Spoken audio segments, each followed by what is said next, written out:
Hello everyone, welcome to a brand new episode of the Long Coat Mafia Podcast, the internet's most hated Mafia-themed geek podcast. It is I, the Reverend Godfather, the show's main host and frontman. This week is a host-based episode. That's right, Big Candy returns through Skype, and because this is our first hostful in a good long while, it's been over a month, and you'll hear us say that in the Skype call. It's a long one. I do apologize for that. No, I don't. But I just want to let you all know it's a long episode, super long. I hope you enjoy it. We had a lot of ground, a lot of things to discuss, to talk about. We just want to dissect everything. Big Candy had a lot of time to just come in and just talk about and go into depth about everything. So I hope you enjoy the Skype call. I hope you enjoy the hostful, and I'll see all of you on the other side to tell you about everything else. So here is that call. Hey folks, welcome back. This episode has been a long time coming. I want to say about a month plus, maybe closer to 2 months, maybe. Yeah, right. That's because we had a lot of, granted we had some geeky content, pop culture geeky content. This is not any way, shape, or form to dig Don Ramirez and him documenting the Frederick underground music art scene and everything else. Because he's been very good to the show, allowing him to record that stuff. But with that and kind of giving you guys and gals the last little bit of the Bigfoot convention, and Otakon was our kind of a quasi-geek related thing. But with me today, through the power of Skype, to kind of quote Boogie, which we're not going to go into. But I still like Boogie, no matter what. Kind of. But I have on Skype, through the power of Skype, Big Candy. Hi. So, as usual, because when I use Big Candy, it's been so long. Big Candy, what have you been up to? Please, get us in the loop. So, you want to hear my review for the Impossible Whopper? What? Okay, so you know what the Impossible Whopper is, right? Yeah, it's pretty much a veggie burger. Well, yeah. Okay, so I tried one the other day, and let's just say had the employee at the Burger King in the drive-thru stuck their pimple-covered ass out the window and put their puckered butthole spread wide up to my glass of my car, and had I rolled it down and then put my mouth directly on said puckered butthole and took a shit right to the mouth, it probably would have tasted better than the Impossible Whopper. Wow, a lot of people have been praising that Whopper and how good it tastes. No, it literally tastes like shit on a bun, and my tomatoes were stale. Wow. Yeah, in your face, BK. But, the funny thing is, I got a Whopper like the next day, and it was amazing. So, but not an Impossible Whopper. Normally I like veggie burgers, but that was so bad. Like, so bad. Like, retarded bad. Like, I was upset that I spent the money on that thing that I did. Like I said, I've been seeing videos that people are praising that burger. So. Right, and that's why I went and got one. Normally I'd be like, yeah, whatever, don't care. You know what the crazy thing is I used to like the BK veggie when I didn't eat red meat and I was just eating chicken and fish and stuff. And if I want Burger King, I'd go to Burger King and I would get the BK veggie. I actually like the BK veggie more. And I'd try it myself to see if my opinion of the burger agrees with yours or not. But right. the Burger King in my area is kind of out of the way and kind of as somebody on foot, kind of tough to get to because it's not really safe to get there. And we here in Martinsburg, there's like 2, if not 3 McDonald's and 1 Burger King. What do you say? Just a large Coke, please. I'm sorry, a large what? Coke? Large Coke? Yeah. Dial it up and come on down. Thank you. Hey, I was just ordering a Coke, sorry. So, like I said, there's 2 McDonald's, if not more, in our area, and only 1 Burger King. So there's no, it's like, really? I can't easily get to a Burger King to try this, so. Yeah. I mean, honestly, you're not missing anything. That's my opinion. There are people that don't eat meat that welcome this sandwich. If anything, I think they're just tasting like, which I thought it was odd they put mayonnaise on it, but I think they're just tasting the mayonnaise and the vegetables and stuff, and I think that's why they think it's so good, because that, honestly, that's kind of like, besides like the fresh grilled meat, that's the best part of the Whopper. But I don't know. To me, it tasted like, it was so bland. Like I like a veggie burger. Like, whenever I've had veggie burgers in the past, like, I like them when they like have flavor.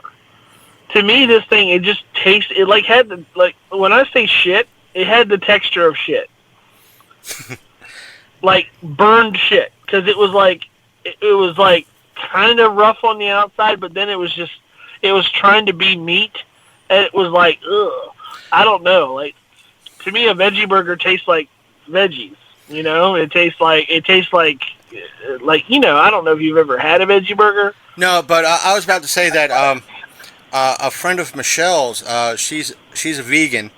I don't know to what extent, but meaning I don't know if she eats chicken and fish or just fish or so forth and so on.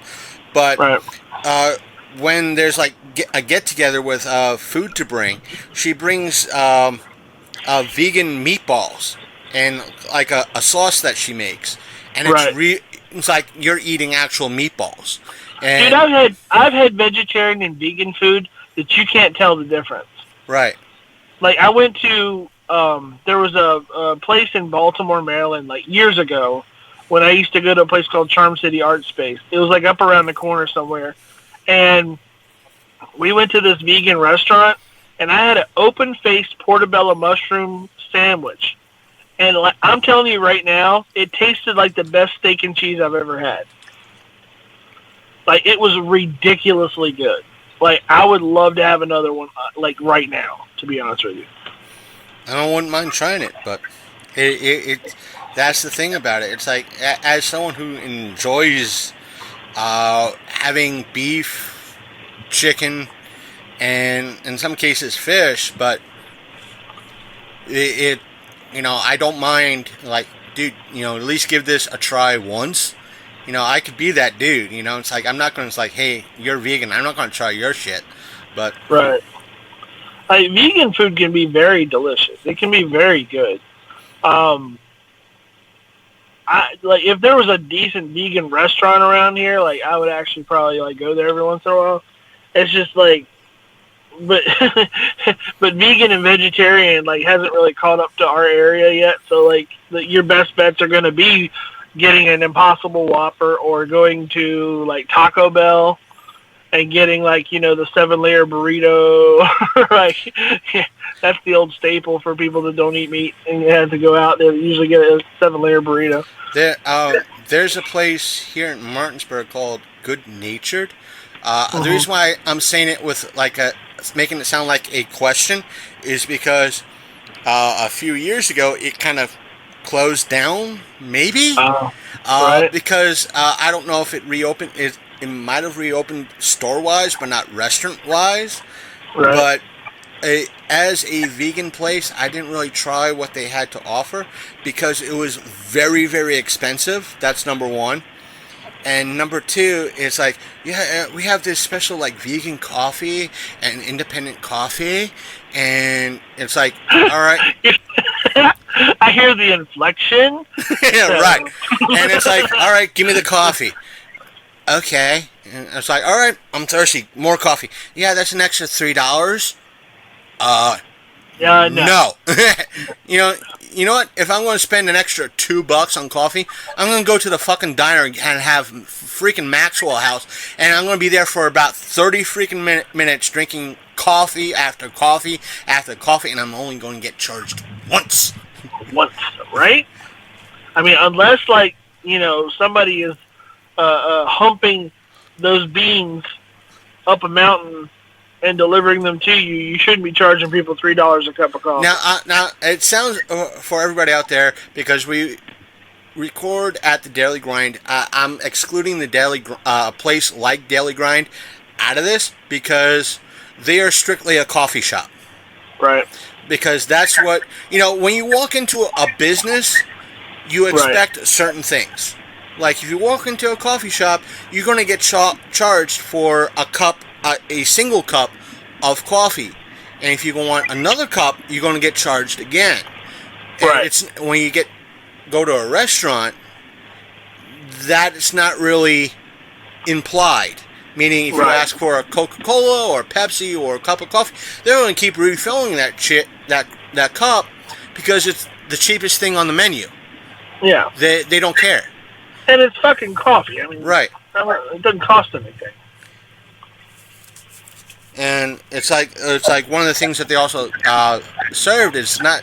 They also served alcohol like beer and wine. They did have soda, but the thing is, with the soda, it was like these independent brands from somewhere out west, so they charged you by the bottle. And it's like, no, you know what? If you want people to stay and eat, have the independent bottles, but have a fountain machine in the back that you could, it's going to be too cheap to matter. That way they stay there, and they don't mind getting that Pepsi or that Coke and have what you're offering. Right. And it's like, this is the same business that it's like, as much as I'm critical about the events in the area, they never wanted to do a vegan chili and be a part of the Chili Fest in town to kind of promote themselves and possibly gain more people. And I've told them, it's like, that's one. That's one. And two, it's a tax write-off because you're using promotional stuff. Yes, it's a little extra that you have to figure out the math for it, but it's promotional. We don't want to do that. And like a year and a half later, we're closing down. We're going to restructure. Yeah. Well, I wonder why you're closing down. Oh, yeah, that's right, because you never engaged. Oh, by the way, no one knows where you are anyway, so. Right. But before you kind of move on, is there anything else you wanted to talk about? Well, I don't know if you had planned on talking about it, but oh my God. Are you preparing for September the 20th?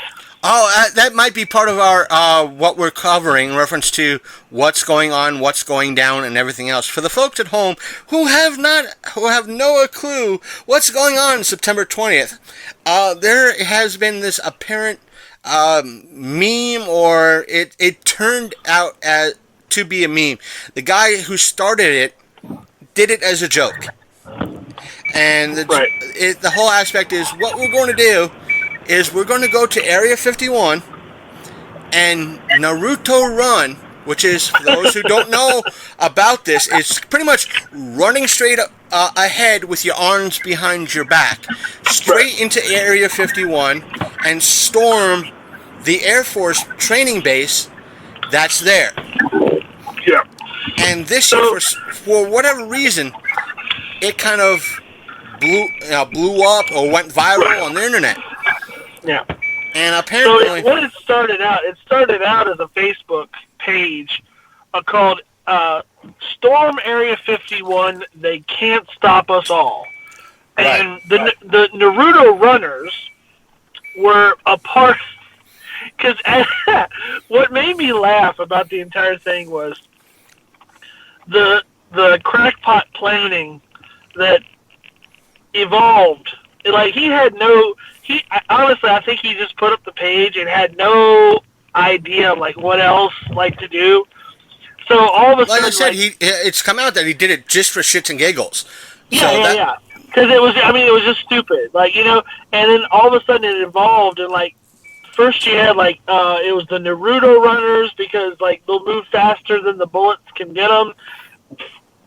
They're going to flank from one side, and then the Kyles and the Karens. Are you aware of what a Kyle and a Karen is? I believe the Kyles are the male version of Karens, and for those who are not familiar with this terminology, Right. at least from what I've been hearing through, like, I'm one of the new channels that I've been following on YouTube is kind of this. The dude reads Reddit posts, and they're from like malicious compliance and entitled moms and stuff like that. And a Karen is pretty much an entitled. Karen is a take me to your let me talk to your manager lady with the haircut. Right. A Kyle is basically your basic college bro who drinks Monster all day. That's your your Kyle. A Karen is, as Big Candy said, is pretty much the take me to your manager type person, or the entitled type of parent or person that think they're more important than everybody else. Right. So these are the soldiers, the foot soldiers in the Storm Area 51 meme that we're learning about. And so the Kyles and the Karens, the Naruto runners, you got your Nico girls, you got your Neats, you got all like any character from a Reddit meme, any character like anything on the internet basically is going to be storming this base on September the 20th. And it snowballed out of control, and I think currently there's like over the course of like 2 months or something like that. Well, no. I'm talking about like pages wise, because I know he had to take his page down, but then more kept popping up. But the original one I think is still up. I want to say there's something like 3 million people interested, and going, or like so many 100,000 actually saying they're going. And I thought it was a joke as far as like people saying they were going until recently. I've been hearing a lot of YouTubers, because my son, he watches a lot of like gamer shows and he watches a lot of stuff like that. There's people actually like, I didn't really realize this. They're saying they're going to go. Yeah, there's one that I watch, called Explore with Us. They're going to go just to see if anybody shows up. That's what I keep hearing. There's a lot of people saying they're going to go just to see who shows up. My guess, there's going to be a lot of people there seeing who's showing up, because according to Nevada officials, the hotels in the surrounding area are booked solid. Yeah, and I think the one that's near Area 51, it's like the little Alien Inn. They reserved the place around them for campsites and RVs. Yeah. And they're thinking, and I think a lot of places like, let's get some bands down here. That way, if no one really wants to storm Area 51, there's entertainment and there's like food trucks and a festival. And if that's I'm really hoping that's what it turns into. Like, more or less, like, it was a joke and we're just going to have a good time. Because here's the thing, and I don't know if you've seen the flip side of this too. Air Force officials came out and basically told people flat out, if you come here, you're going to die. Not in so many words. They said it in the way that a government would say it. They said, it's an open testing range and there will be consequences. Right, which means it could be anything from maybe I know it's going to be extremely low. Like, it's going to be a $50 fine, which it's not going to be. It's going to probably be like a $1,000 fine or something like that. But it's going to be like a minimum of maybe a $50 fine and a trespass warning, to up to including death. Because So, it depends on what circle of security that you make it to. right. If people go running in, you're not going to make it very far. No, most of the people are going to get stopped. Yeah. Go away, kid. You're bothering me. They're going to turn people around with guns. They're going to be like, listen, you need to leave.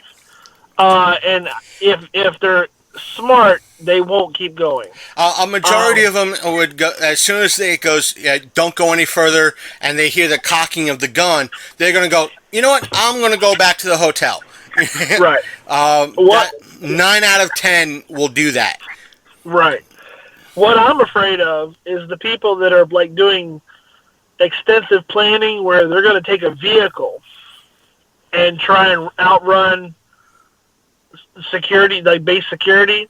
Right. Because if they do that, you're going to see people be slaughtered probably live on YouTube. Because what's going to happen is they're going to scramble like some A-10 Warthogs, and they're going to take them out with a Vulcan cannon. Right, and despite you might out of those that will try to do that, might look, how do you bulletproof a car on the cheap? And here comes MythBusters. You can do it with phone books, and all of a sudden, Vulcan cannon. A phone book might stop what's coming out of an AR-15 or something like that, or whatever the military is using as a rifle, but it's not going to stop a Vulcan cannon or something from a chopper.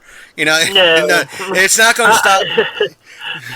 They'll be sitting there in Humvees with like belt-fed grenade launchers, and fucking up Hondas that are trying to outrun base security. I'm telling you right now, people don't want to do this. It's not going to be pretty.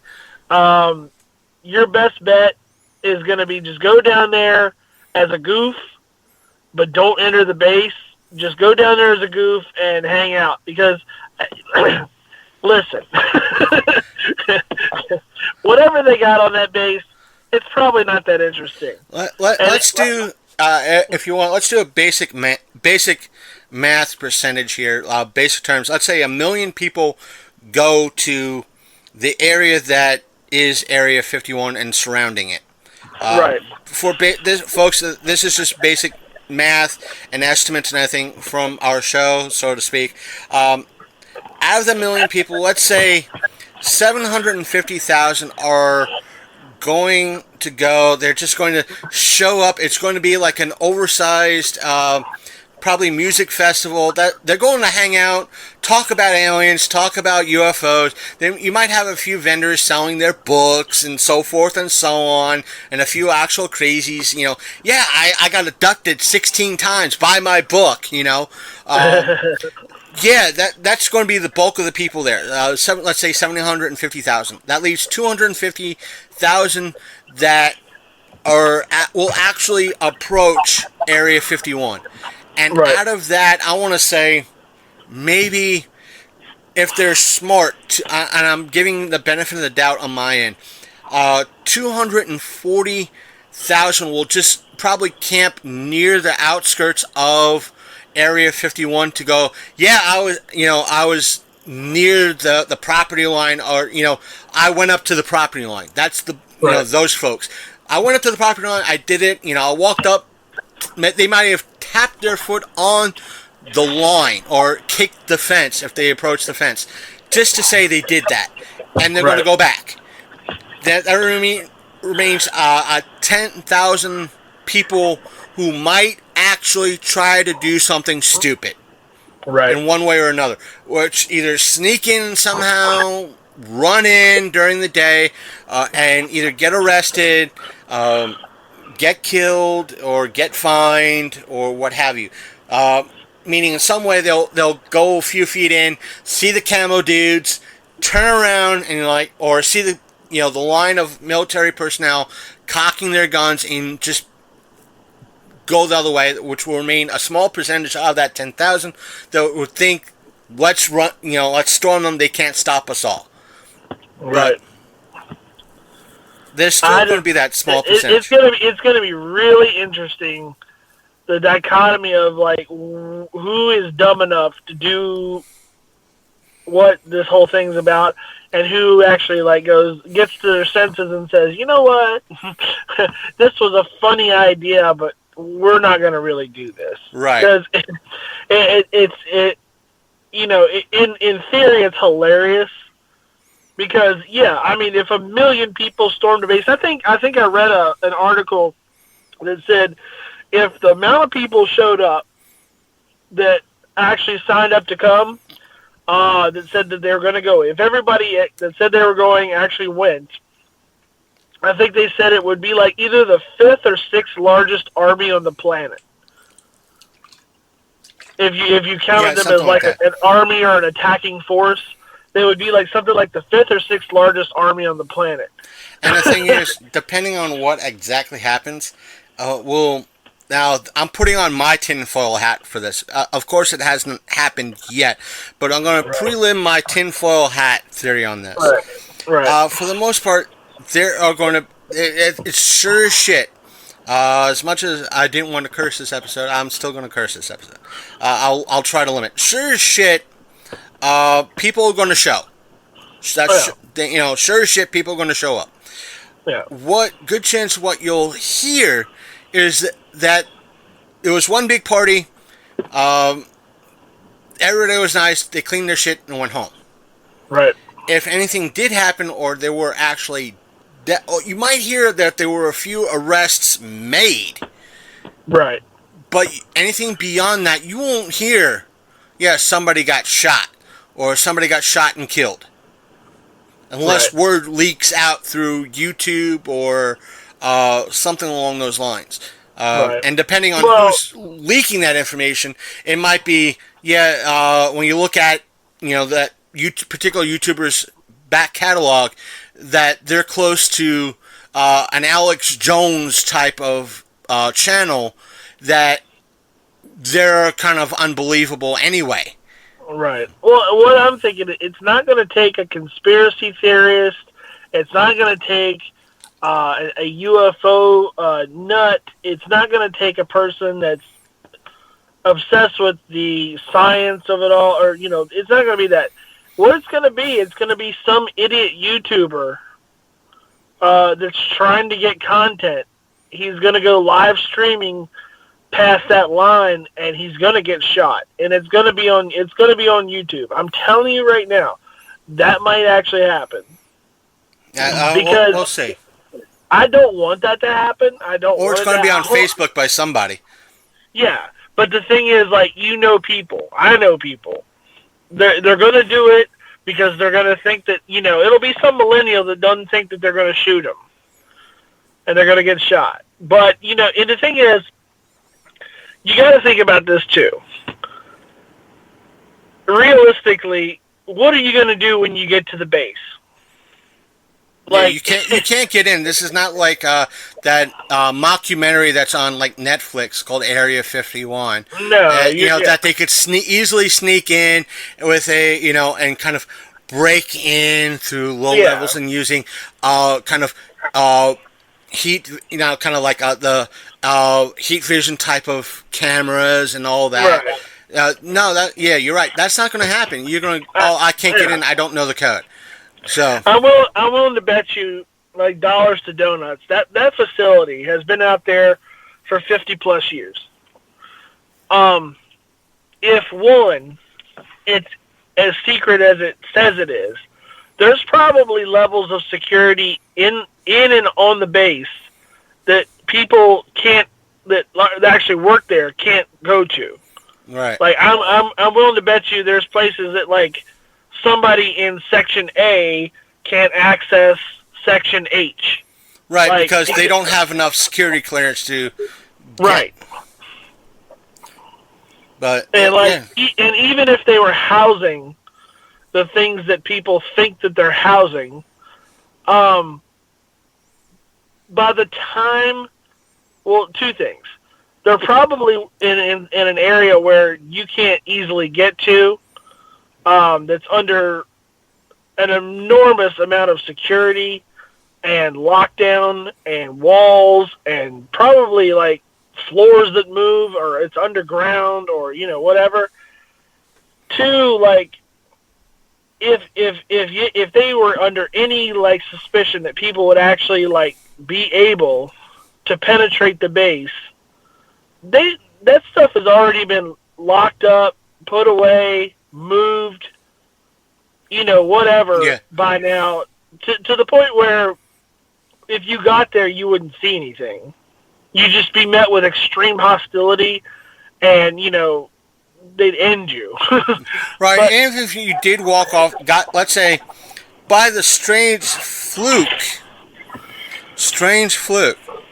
that they got to the base and walked back. Or let's say they went to the base, they didn't get shot and killed, they just got detained, their phone is getting erased. Oh, yeah. They're like, yeah, I got the stuff. I got photos of the aliens. I got photos of the UFO. I got video. Guess what? By the time you get back and they release your sorry ass, your phone's been wiped. They cracked your code to get into your phone. Yeah. They, they wiped all the data. They might have kept, they might have let you have the nude photos of your, significant other, but anything photos you took of the base, they're going to wipe clean. Right. And you're not going to walk away with shit. There was rumors of a guy that he was like looking for a mine, or before it became Area 51 and they got all this land, there was supposed to be a mine on the land somewhere, and he went looking for it. That he only traveled by night and so forth and so on, that he went about 3 miles in. He didn't go anywhere near the base. I think that a lot of people said, wow, he managed to sneak this far in and sneak, all the way back out to tell the tale. I think with all the security that Area 51 I'm using air quotes on an audio podcast, folks, supposedly has, they knew he was there. But knew the fact that he was nowhere near the base. Right. And the fact that I think he said he asked permission and gave them where he wanted to walk around and, wander at. And even though they had initially denied him, they probably knew where he was, what he was doing, realized he wasn't a threat, and, he just went about a weekend, 3 days in, 3 days out.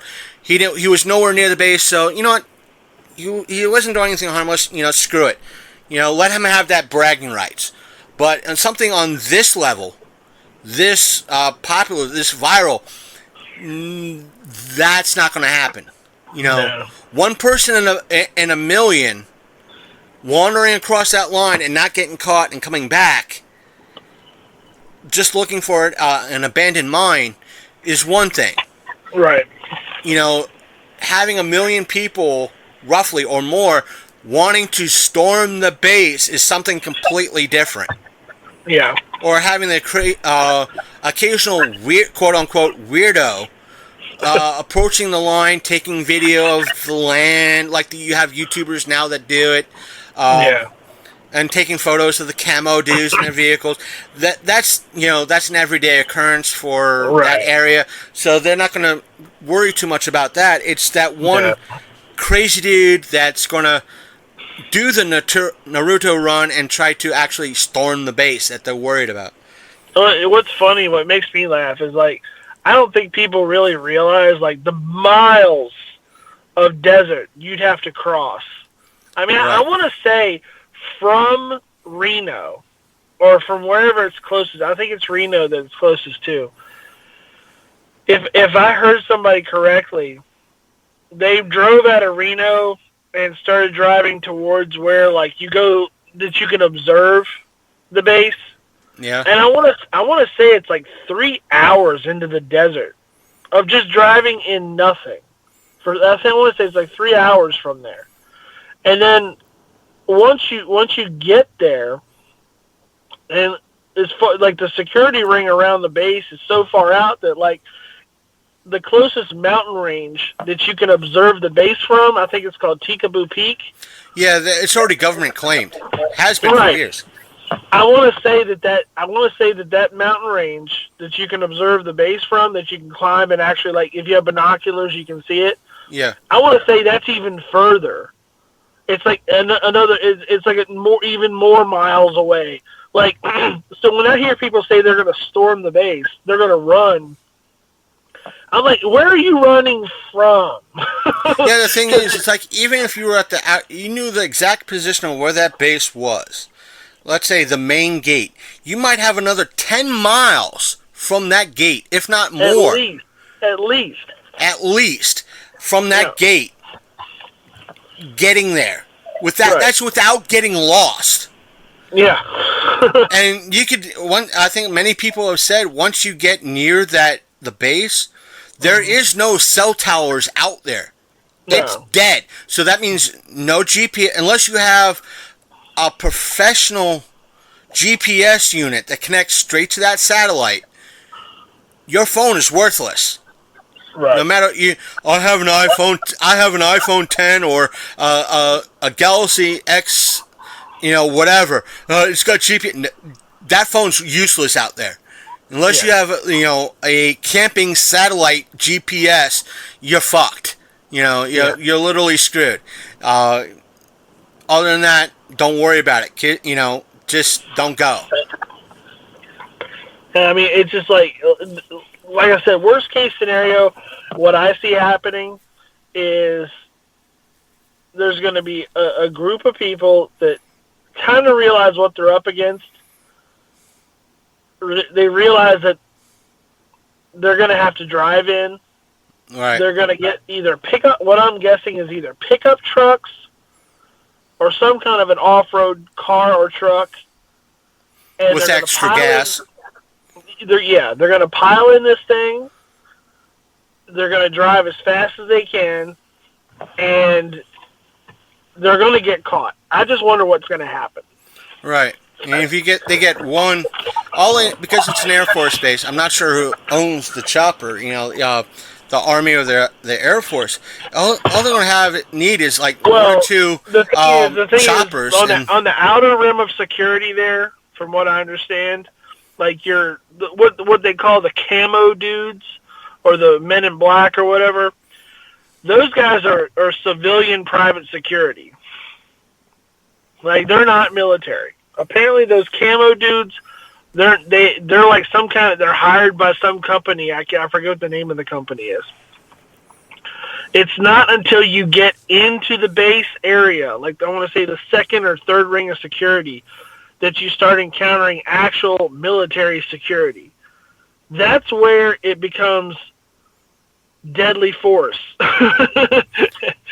Like the camo dudes, they'll threaten you all day, and they'll call the cops. And they'll call the police.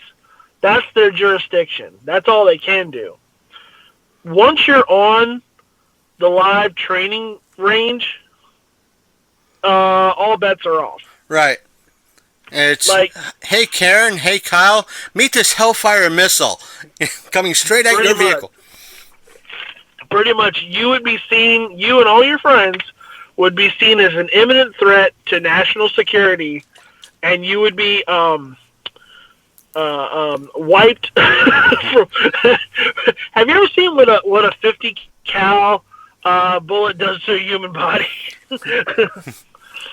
If you're lucky and decide to, and you live, here's the thing, folks.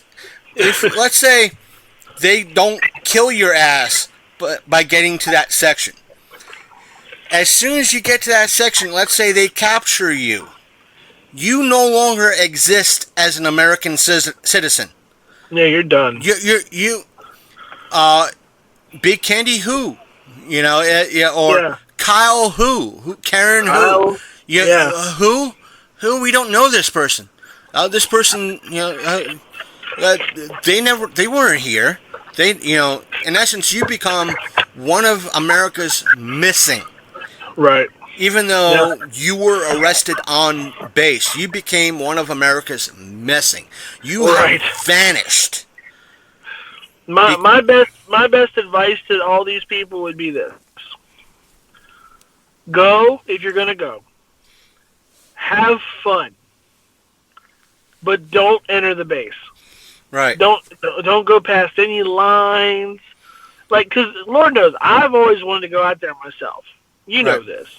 I've always wanted to go just to go. Just to touch the black mailbox, just to, like, take pictures near the sign, like, where the camo dudes sit. To take pictures of that, the mountain range where you can see the base. Go up to the main gate, kind of go up to the main gate, touch the gate, and just say you've done that. Right. Just to say that you've done that. Just that's it. And the thing is, within the law, you are perfectly allowed to do all of these things. And people have been doing it for years. People have been doing it for a long time. It's just the aura around the base that, you know, people have heard stories, and, you know, there's a lot of lore that may or may not be true. Right. And it's just, as a fan of things that are like that, you just want to kind of be a part of it. I get it. Or you could do what Explore With Us did, is pretty much they went up to Area 51. They were like, "Hey, camo dudes!" You know, they made a big sign saying, "Sub up to our channel. Hey, how you doing?" Yeah, right. You know, you're allowed to do that every day. All day. What you're not allowed to do is poke the bear. Right. Don't in essence, you're poking the bear, but you're poking the bear with a 50-foot pole. Mm-hmm. Yeah, just don't do with anything. a Nerf tip.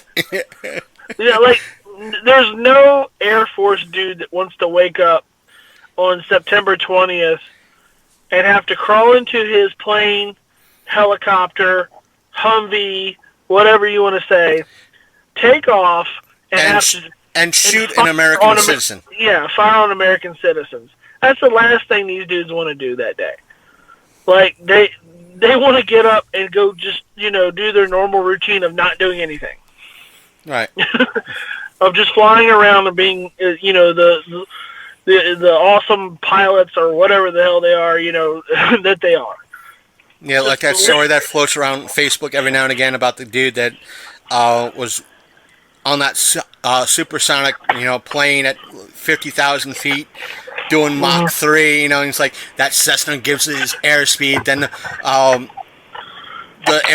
jetliner gives his airspeed and height, and to top the Cessna, then the Air Force guy, you know, gives his rating, you know, height and speed just to top the jetliner, then he comes on the line to, you know, just to top everybody else, you know, just like I'm the meanest mother sucker on the airways right now.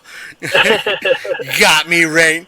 And the guy's like, yeah, you're 26,000, 40,000 feet up doing this. No, I'm 30,000 doing this, according to mine. Just being, that big ass, badass mother on the radar for that day. That's all that a lot of these folks want to do, as you said. Right. But yeah, just just go. If you're gonna go have fun. You're not gonna clap any alien cheeks, as the meme goes. If anything, you're gonna have fun. Bring some Trojans with you, and have fun. And hook up with somebody that you're interested in to kind of umbrella everything there at the event and have a good time. That's what you're there for. That's some of the funniest parts of the whole thing is the memes about clapping cheeks and like alien waifus. Oh my god. It doesn't get old to me because that stuff makes me laugh. Man, I've been laughing for like a month solid with some of the shit people have been putting up. But that's the thing. Is like how many people are doing these memes. They're just making people laugh, and it's brightening somebody's day. Oh, for sure. Like, it's been really funny.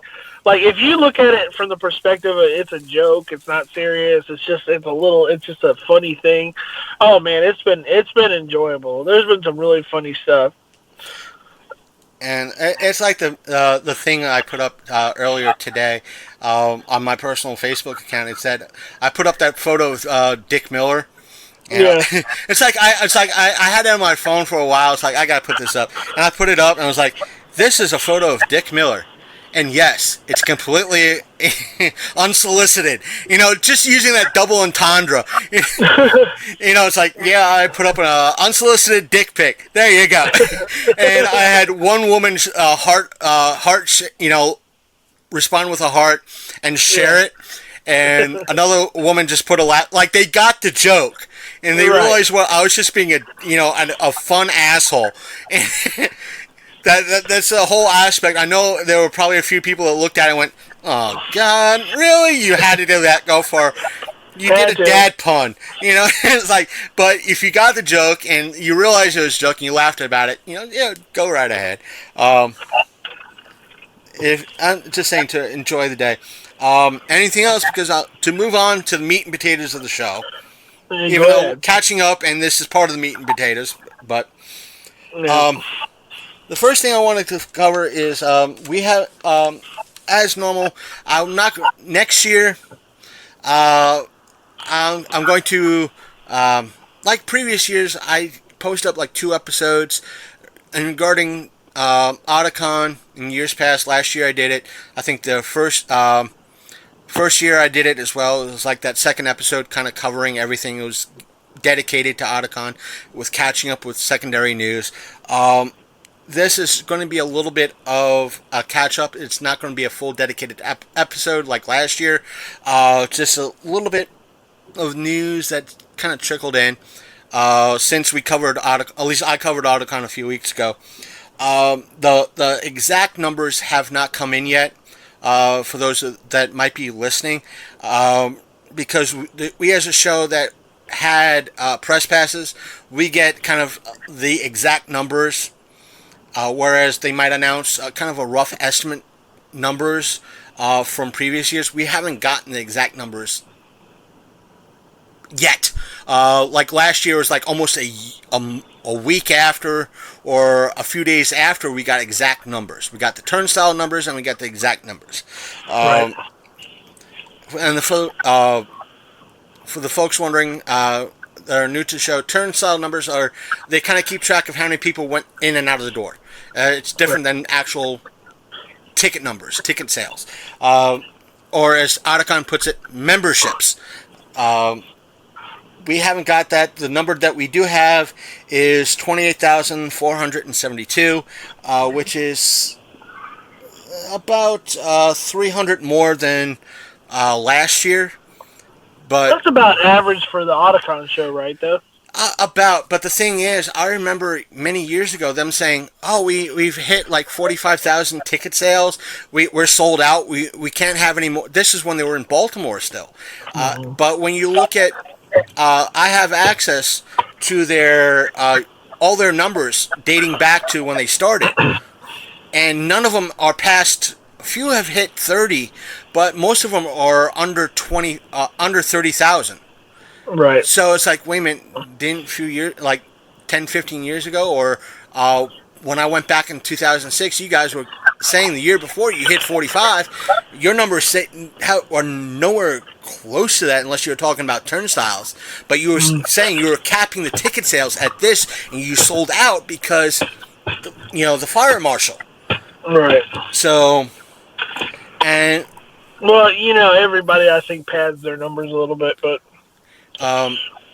But the thing is, one of the things is that as a show, we get like sometimes with the aspect of a membership of sorts. When it comes to a place like Otakon, I think they sent out a general survey to the people that became members. Because I say that is because there was an email of them talking about that. As someone who is both show-wise as a vendor and as press in various shows throughout the years, like with Forest 8 and the library, we've gotten a survey, for them, how did we do?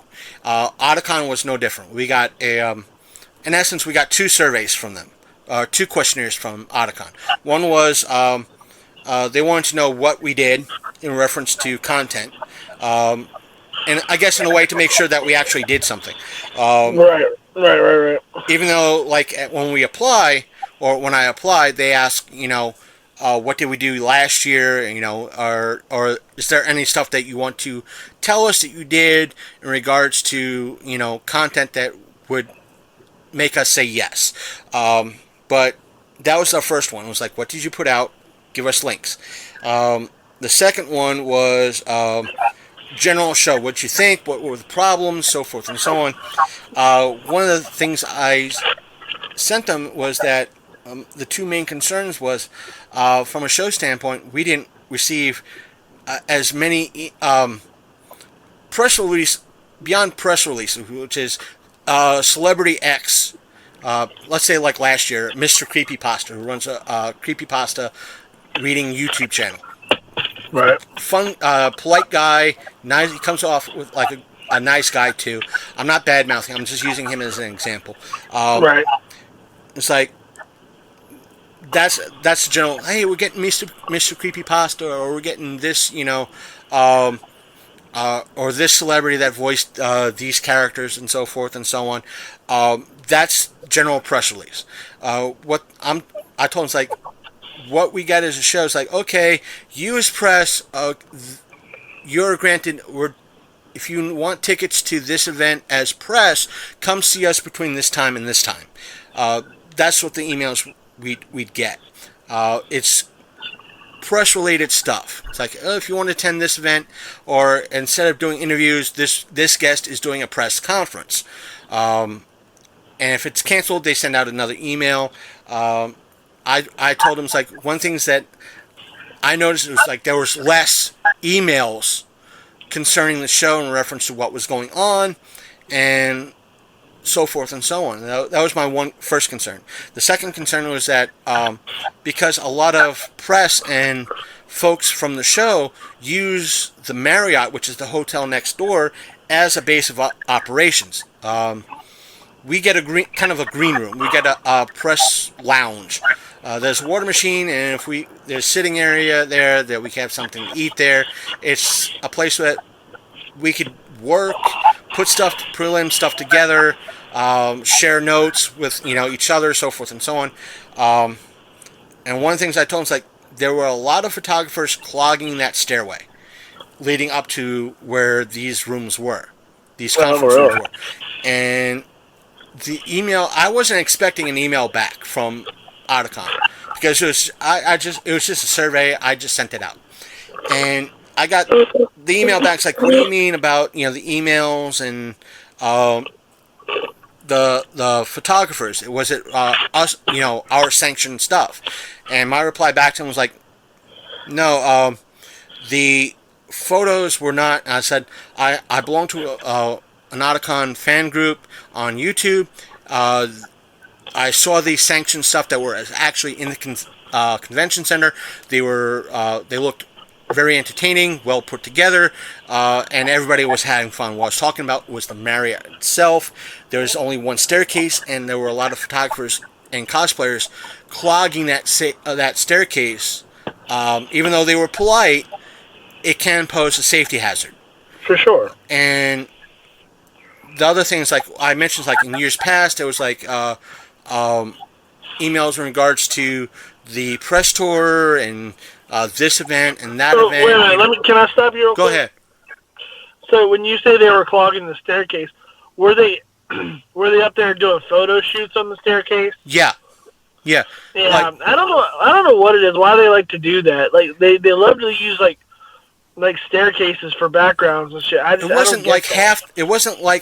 They were clogging half the staircase. They were taking up the full length of the staircase. Yeah, and that's ridiculous. Like I said with the emails, like there was about this and this, and the response I got back was kind of what I've mentioned in the Otakon shows. Like they were polite, they apologized. In regards to the misrepresentation, or them being kind of late, they going by one set of information instead of all the heads talking to each other and saying, don't forget, this is happening at this time, don't forget this happening this time. But after the person who sent me the email apologized in regards to it, and the response I got for the emails was, it was more or less like, you actually read the emails? It was like, wait, you like. I wanted to reply. It's like, yes, I read the emails because. They didn't think anybody was reading them. Yeah, it's like they're like, you pay attention. You read like. It's like they don't really understand. It's like someone like me, who's been a ticket holder for the past going on 20 years, knows that as soon as your foot steps right in that convention center, whatever plan you had goes out the window. For sure. And sometimes doing this show, my plans go right out the window as soon as my foot touches that inside of the convention center or wherever that convention's being held because of whatever reasons. And that should be your motto. Adapt, edit, overcome. Right. But the emails that Otakon puts out allows me, especially that I get through a Wi-Fi connection or a 4G or 5G connection, if you will, allows me to plan on the fly. Meaning, if I get an email early the day before saying, "Hey, this group is not doing interviews; they're doing a press conference," and as I get to DC and I get to the convention center, I get another email saying they canceled it. I know, okay, that's canceled. I don't have to worry about that. Right. And that's just me. It's like, I don't have to worry about that. It's out of my mind. One less thing I have to do, one less stress. That means I can focus on something else. That's what their press coordinator should be doing. Like, the person that's in charge of, like, the media guests and all that stuff like that, and like all the times and this, that, and the other needs to coordinate. Needs to coordinate with the media or the press coordinator, and basically send out emails and like, alerts or text messages or something to all the people that have press passes. Like, all right, this last minute this has changed. Such and such is going on now. Like, we're, if you want to get down here for this, that, and the other, please arrive at this time and we'll get you situated in it, so, that kind of stuff. That's what should be going on. And normally that's what they do. It's like, it was just like, you read emails, but when I got there, it's like, I told them, it's like, I thank you guys for, approving me, because we're not the biggest podcast out there, Right. But and that's when you heard me on the show saying, yeah, they told pretty much me, we're in essence for the fans, by the fans. And that's when I started to throw shade at AwesomeCon. It's like, right. And I know you don't want it, you're sick of me, throwing that shade and being salty about it. And it's like, when I met this 70-year-old... No, it's deserved, because here's the thing. Otakon, like you said, has been around for how long? 25 years. Okay, 25 years. And when you send an email or when you send them any kind of information, somebody on their end is actually looking at it and appreciating what you're doing. They even told you so. Right. They said, we really liked your content from last year. Also, there's like replying to your emails when you send in questionnaires and replying back directly to you. That tells me that they value not only the people that show up, but also the people that cover their event. And that's important, because that's why they're still around for 25 years. Now, granted, one of the original, if I dare say, cons, because you know this and I know this. When we first started doing podcasts with the Electric Eye, we tossed them shade. We tossed Otakon shade. But for different reasons, and I'll tell you. I'll get back to that in a minute. But when we first started doing podcasting, back in the day, there was not cons were like not as plentiful as they are now. Right. Sure there were cons. We started going to Baltimore. We knew that there was Wizard World and all that stuff. There was plenty of cons. I would dare say there's more cons now and in the last 5 to 10 years than there were when we first started doing our original content. So for them to have survived, and AwesomeCon is in what they're like, I want to say like 5th year maybe. Yeah. They haven't been around very long. They were new as of like a couple of years ago. I can't remember how many years. But, they're in maybe their 5th year coming up.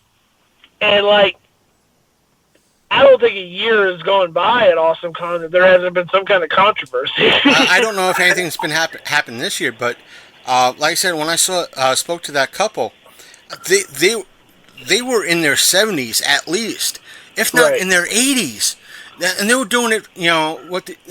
They were covering Otakon, doing what they're doing to blog, and I'm not sure exactly what they're doing, if they're podcasts or bloggers, but Right. they were. I'm not saying, I'm going to say bless their heart, and nowhere to be mean, but they were doing it because they want to do it. It keeps them busy. Sure. And they told me, it's like, yeah, we covered AwesomeCon this earlier this year. I'm like, how the hell did you get approved? And they're like, yeah, we've been pretty much covering them since the beginning, and I'm like, were they professionals or what were they? I don't think they were professionals. And again, they were 80 years old. Right. And blogging. I'm guessing they were professionals in some capacity, maybe freelance photographers or something like that. No, they weren't freelance photographers. Really? They were bloggers. They might have taken a few photos like I do, but they weren't, I should have gotten more information in regards to what they do, what site and all that.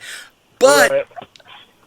still, it's like, that's what threw me. I was like, wait a minute, they approved, I don't know what their back end numbers are, but it's like, wait a minute, they approved them. Right. But they don't want to touch me. Right. And here's Otakon for the third year in a row saying, come on down. You actually work hard enough to cover our show. Right. And let me clarify, the reason any shade was thrown at Otakon in the past had less to do with Otakon and more to do with the people that were there. Right. And that's why I always, when I think I pretext it or gave context to in the show, it's like, this is what happened, this is why we're not a shill. Right. And the thing is, it's because, and this remains true to this day, is that, one, anime fans tend to be a little on the harsh side, if you get what I'm saying. Right. And the amount of cosplayers that were present was another issue. Right. They can be dicks too. Especially in the realm of, I dressed up like this, and this is a business, don't take my picture. Right. You are in a public space. I did not pay to see you. You just showed up. You can't charge me because you're in a public space. That was what I took issue with. Right. Yet, with, like this year, we had one person that I got a tag on Instagram, and I was like, who the hell's tagging me? And when I looked at it, it was the photograph I took of someone as like Mr. Jiggles or something like that, or King Jiggles or something along those lines, and they saw the photo somewhere. They put it down. They saw that it was on Instagram. They wrote it. It's like, yeah, I got this photo. I dressed up like this, had an awesome time, took a load of photos, and they gave me photo credit. That's where the tag was. They gave me photo credit. I'm like, you know what? They're appreciative of the fact that I took their photo. Yeah, of course. Yeah, and to the fact that they gave me credit, and there were a lot of folks that, did just that. Just gave me, like, hey, I enjoyed the photo. You great person. This, or I wasn't sure about the cosplayer, and they said, yeah, this is them, and they tagged, and I was like, thank you for the tag. That was what the gear was, and talking to them, and especially talking to with that photographer. It's like, I had to get his photo. Yeah, sure. Yeah, it's just, dude, I got to take your photo, man. It's like, and seeing folks like that, talking to folks, and how, wonderful they were, and, doing that, and I emailed person back. I didn't hear anything back. They run a charitable streaming group in regards to helping folks, and kind of like what Josh does for victims and villains, kind of like what they do on a more national level.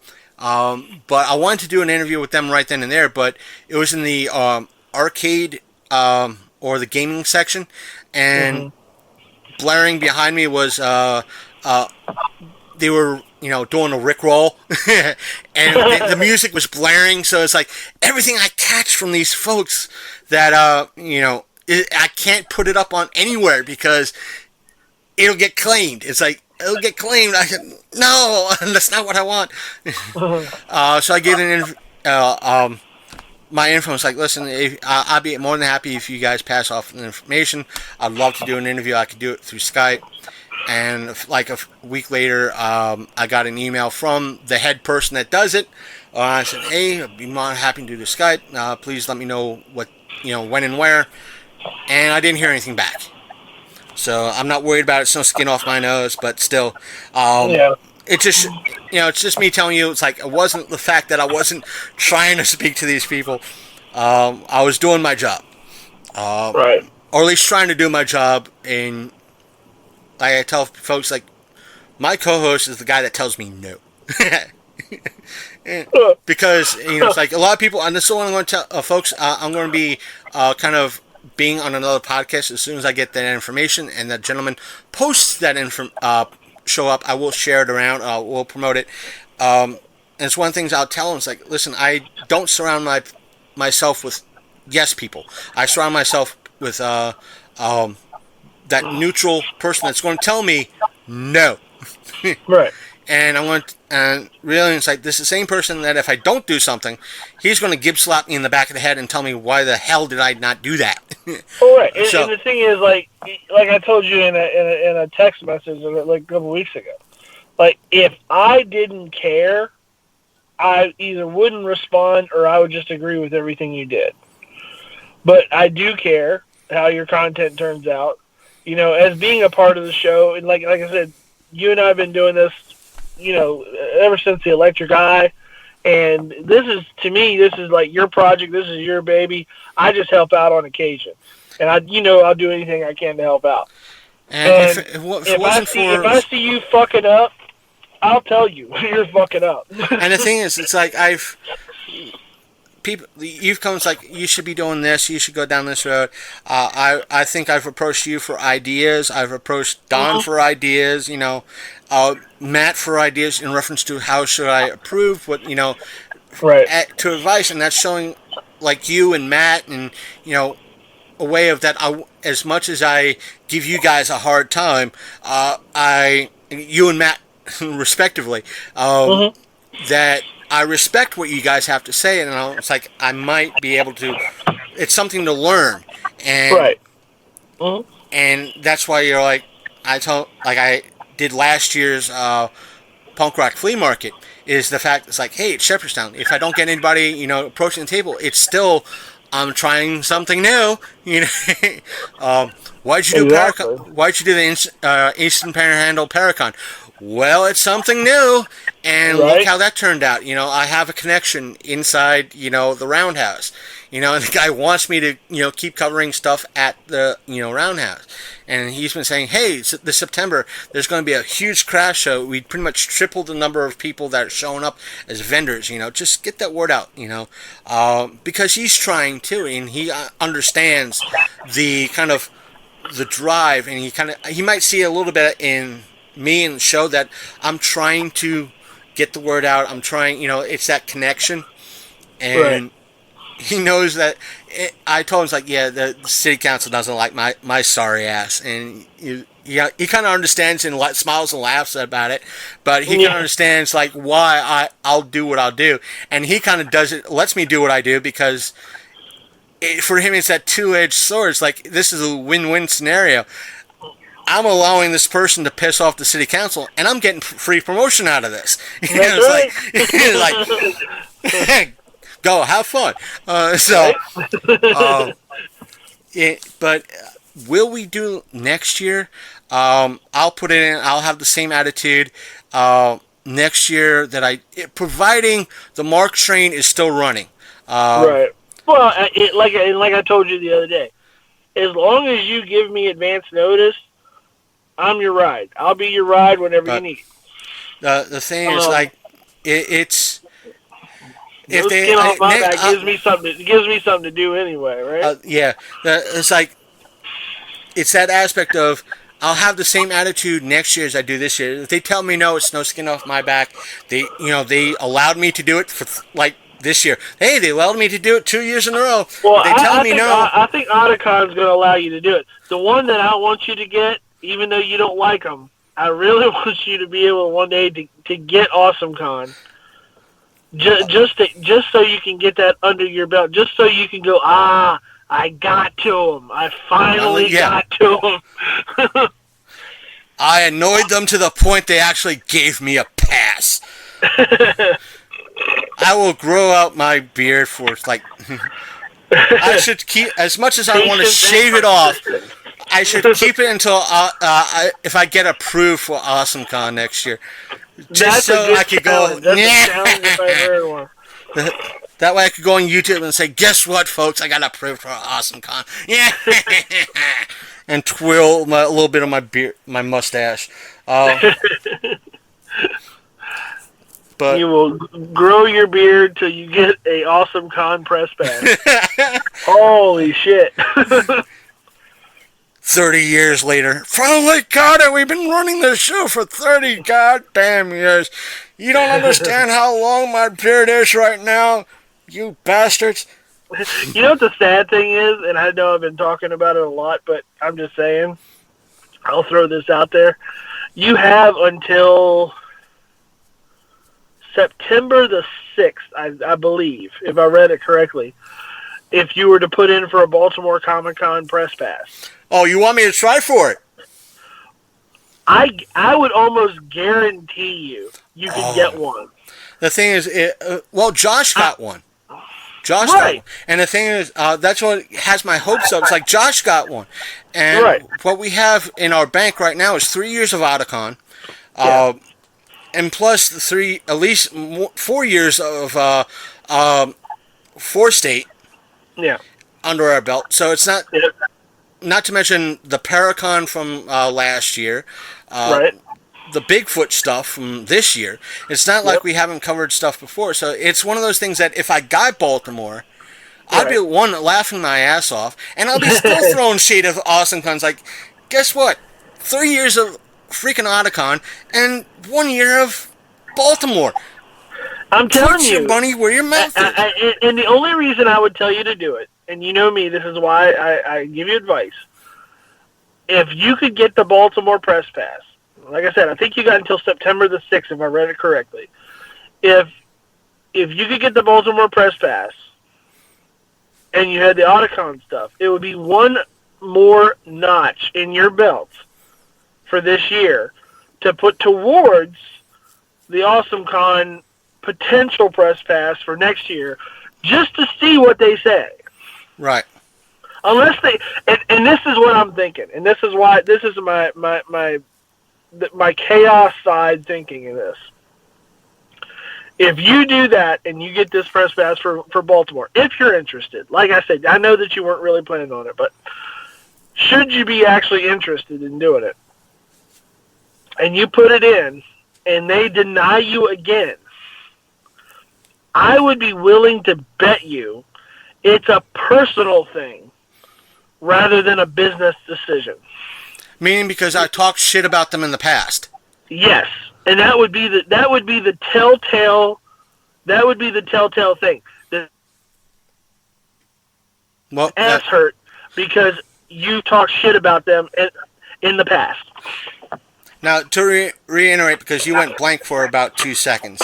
Sorry. I blame Skype, not you. The fact of the matter is that in years past, not just on the show level, on a personal level, saying, hey, you guys done fucked up. To kind of paraphrase what Angry Joe tends, you done fucked up. You know, it's like, you did this, and this is what happened. You done fucked up. You told us X, Y, and Z, and, you know, something else happened. Or you lied about X, Y, and Z when we are, in essence, a 24/7 culture. And, right? You done fucked up, you know, and, or would you your think people... would you think nobody was watching? Right. or no one would know. Right. This is not 2009. I want to say, let's say, I was here at the time. I think by strange fluke we might have crossed paths, but didn't really cross paths. That was, I think 2010 was when we might have crossed paths at Baltimore that year. Right. And it was, I think that year or 2009, they done, what happened was, I was here at, I was in this place, where I'm at now. What happened, Right. I'm sure you remember, to let folks know what happened at Baltimore that year, they told folks that this particular artist was going to be there. Right. And they canceled. That artist canceled, last minute. It was like 3 days prior to the show. Was it like Neil Adams or something like that? Something like that. It was some big name artist, Right. and what he took, according to the email that I got as a ticket holder, because the dude lets everybody know what's going on. He's kind of like Dave from Monster Mania. He kind of would let people know what's going on. And Yeah. the thing was, he said, we got an email from this guy. You know, he's a big, this particular artist said there was a family emergency. He's got to be at this wedding. I think that's what he said. It was like a wedding that he had to be at, and he had to cancel last minute. And everybody, I was like, okay, I wasn't really interested in this guy anyway. Come to the event, I find out from a lot of people who wanted to get this guy's autograph. And I was speaking to one person. He said, yeah, you know what pisses me off about this was like being in line or something like that. He said, yeah, guess what I found out today? I'm like, what happened? You know the guy that canceled? Yeah. He's at the, because at that time, the Toronto convention, which is it makes Baltimore look like a 4-state. That's how big this is. It's like 4 conventions in one. It's like a sports card show, a horror show, a comic show, it's a pop culture show. I mean, it's like 4 shows in one. Right. And that's what they promote it as. So it makes a Baltimore look like a 4-state. It turns out this dude was at that event. So in essence, he lied to the guy who puts on Baltimore in regards to being at a wedding to cancel for this particular event. He probably got more money. Or something like that. Yeah. Or in essence, because we now know what goes on behind, thanks to Matt, the guy probably he was getting paid anyway, because he canceled. Right. He in essence double dipped. Yeah. And he pissed off a lot of folks. That's a true, lot of fans. yeah. And, I mean, it was like, whoa. And he said, yeah. The person said, yeah, he was thinking of all his fans that came up for his signing at the Toronto show. I was like, oh, that... I told the guys, like, don't blame Baltimore for this. Don't blame the dude behind Baltimore. This is not his fault. This is, this artist's fault. Because he's the one that pretty much screwed you over and Baltimore over. Yes, it's coming off as I'm a shill for Baltimore, but for the most part, Baltimore has not dealt me wrong. No, I am kind of a huge shill for Baltimore because they've always had a good quality event. I've never had a problem at Baltimore. Like, never. And the thing is, even with... there was no... when I went back to Baltimore, this was, I think, 2013. Mm-hmm. I went... I bribed somebody to take me to Baltimore. I mean that in a good way. I paid for his lunch. I paid for, his gas. Paid for the full 9, full sponsorship, full bribe. It was his first comic book related convention, and he was like shocked that it wasn't just comic books. Right. He's the guy that kind of coined the phrase when it comes to looking at a particular cosplayer saying "God bless America." I still say that ever since you told me that. I still say that. He had fun, and he was like, he said, "I came here pretty much broke with nothing, and I still had a good time, wishing I had more money to spend because there was stuff that he was interested in that people were selling, and so he had fun." And that particular year, Comic Book Man was filming at Baltimore. So you'd expect a royal screw-up from Baltimore then, if anything. And everything went well. At least that Saturday. Everything went well. And what if you watch that particular episode, if you could find it either online or anything, you could spot me in the crowd. Oh, really? Yeah, it's they do a long shot of the line, and in that line you could spot someone in a black hat with a white patch on the side. Oh, That's wow. me. Because That's I was funny. wearing a fedora, and on the side of the fedora I put a "Do Not Disturb" sign on the Right. fedora, as a tribute to a buddy of mine living, not Mad Eye, I'll call him Batman. And because when me and Mad Eye took Batman to a Wizard World Philly one day, and instead of wearing a fedora, he wore for the entire weekend a bowler hat with the "Do Not Disturb" sign from the hotel room right in the banner. So that was me just giving him a tribute. So it was just a few people was like, "Why do you have a 'Do Not Disturb', tag attached? It's a tribute to my buddy of mine when we took him to a con a couple of years ago." "Oh, did he pass away?" No, he's just not here. He's my buddy.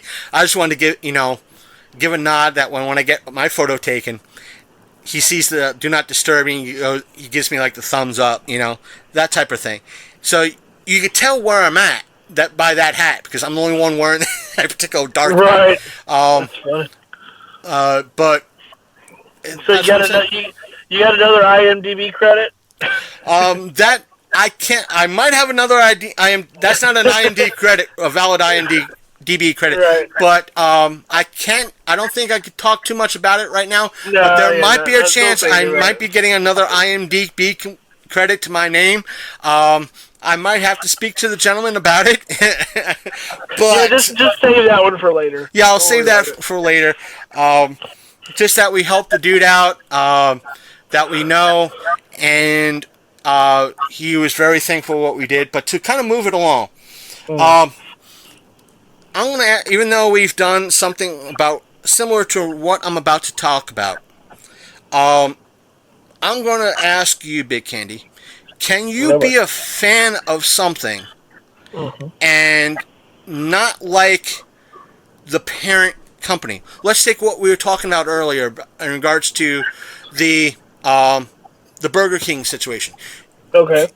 Could you be a fan of the Whopper, a real big fan of the Whopper, but hate Burger King upon itself? Meaning you'll still go pick up a Whopper and eat it, but hate big Burger King. Yeah, to be honest, I don't particularly like Burger King for a number of reasons.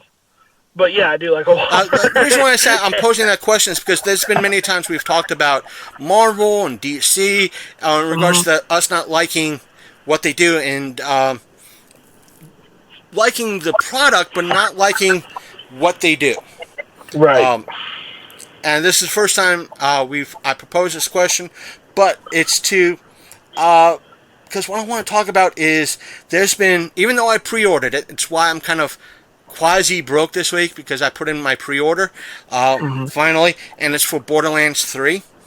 Right. And for the folks that might not know, there has been some controversy surrounding Borderlands 3. And it's not what kind of, it might, some of you might know why, but it might not know why.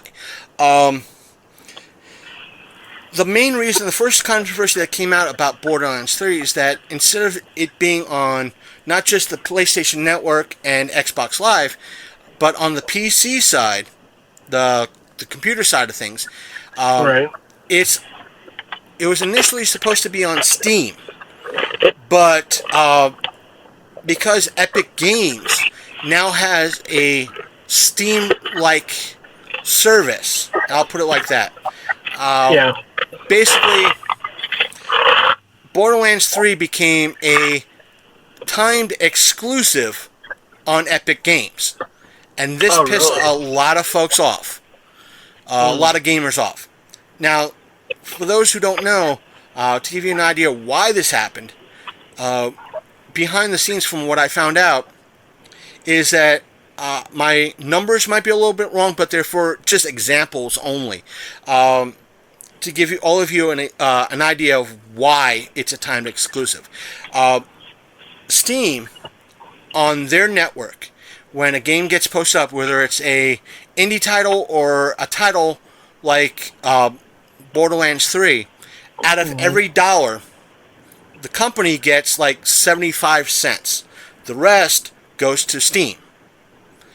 Right. And with Epic Games, it's like maybe 85 cents goes to the company, and the other 15 cents goes to Epic Games. So that's how Epic Games is luring a lot of companies like 2K/Gearbox to their storefront, is because over the let's say it's 3 months, they're getting Gearbox and 2K is getting more money on their end than if they went to Steam. So they're padding their books. So gamers don't like that. Even though if they wait 3 months or 4 months, whatever the time limit is, they'll still get the game. Just that they gotta wait a little bit extra. Yeah. Now, let me just say this, folks. If that pisses you off, or anything else pisses you off, and you don't want to buy Borderlands 3, that's your choice. But if you guys and gals out there are like me, that enjoy the game, enjoy the product that is put out, and want to buy it and pre-order like I did, go right ahead and do so. I'm not stopping you, especially if you're a big fan of the game.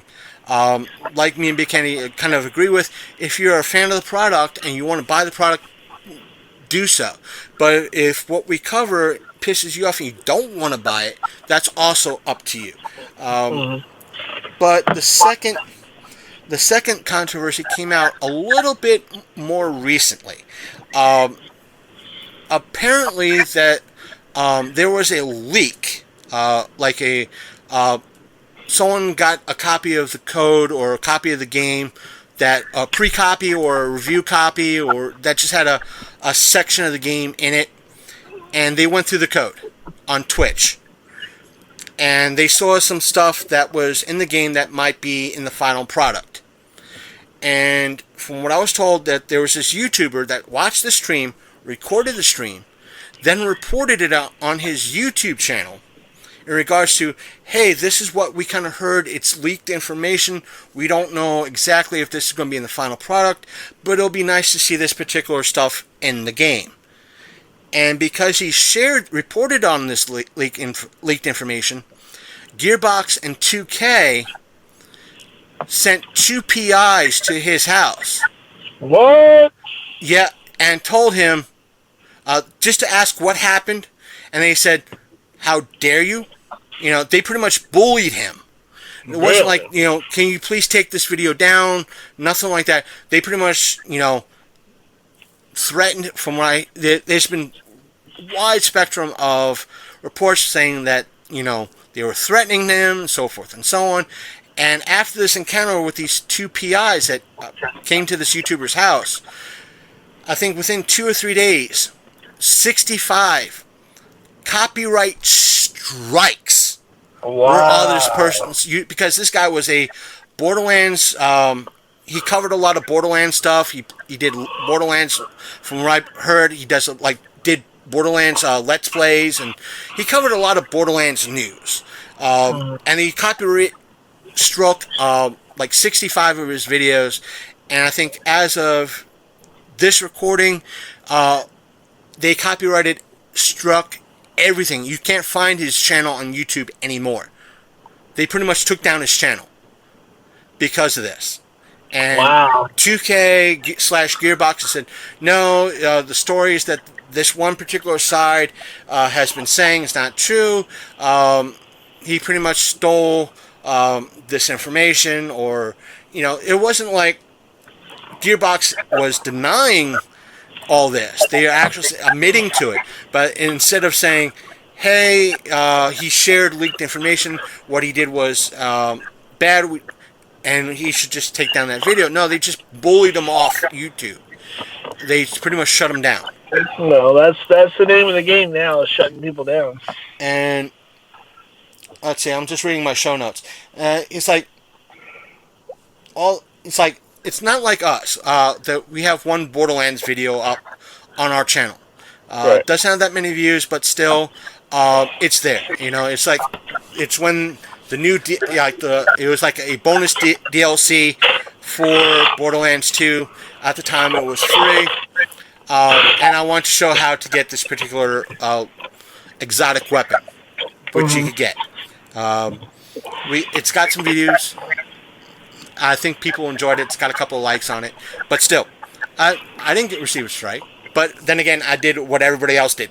Show you how to get a weapon. But, like I said, I'll still buy like I said, I just pre-ordered the game. I spent $100 to get the Super Deluxe Edition, which gives you a couple extra goodies.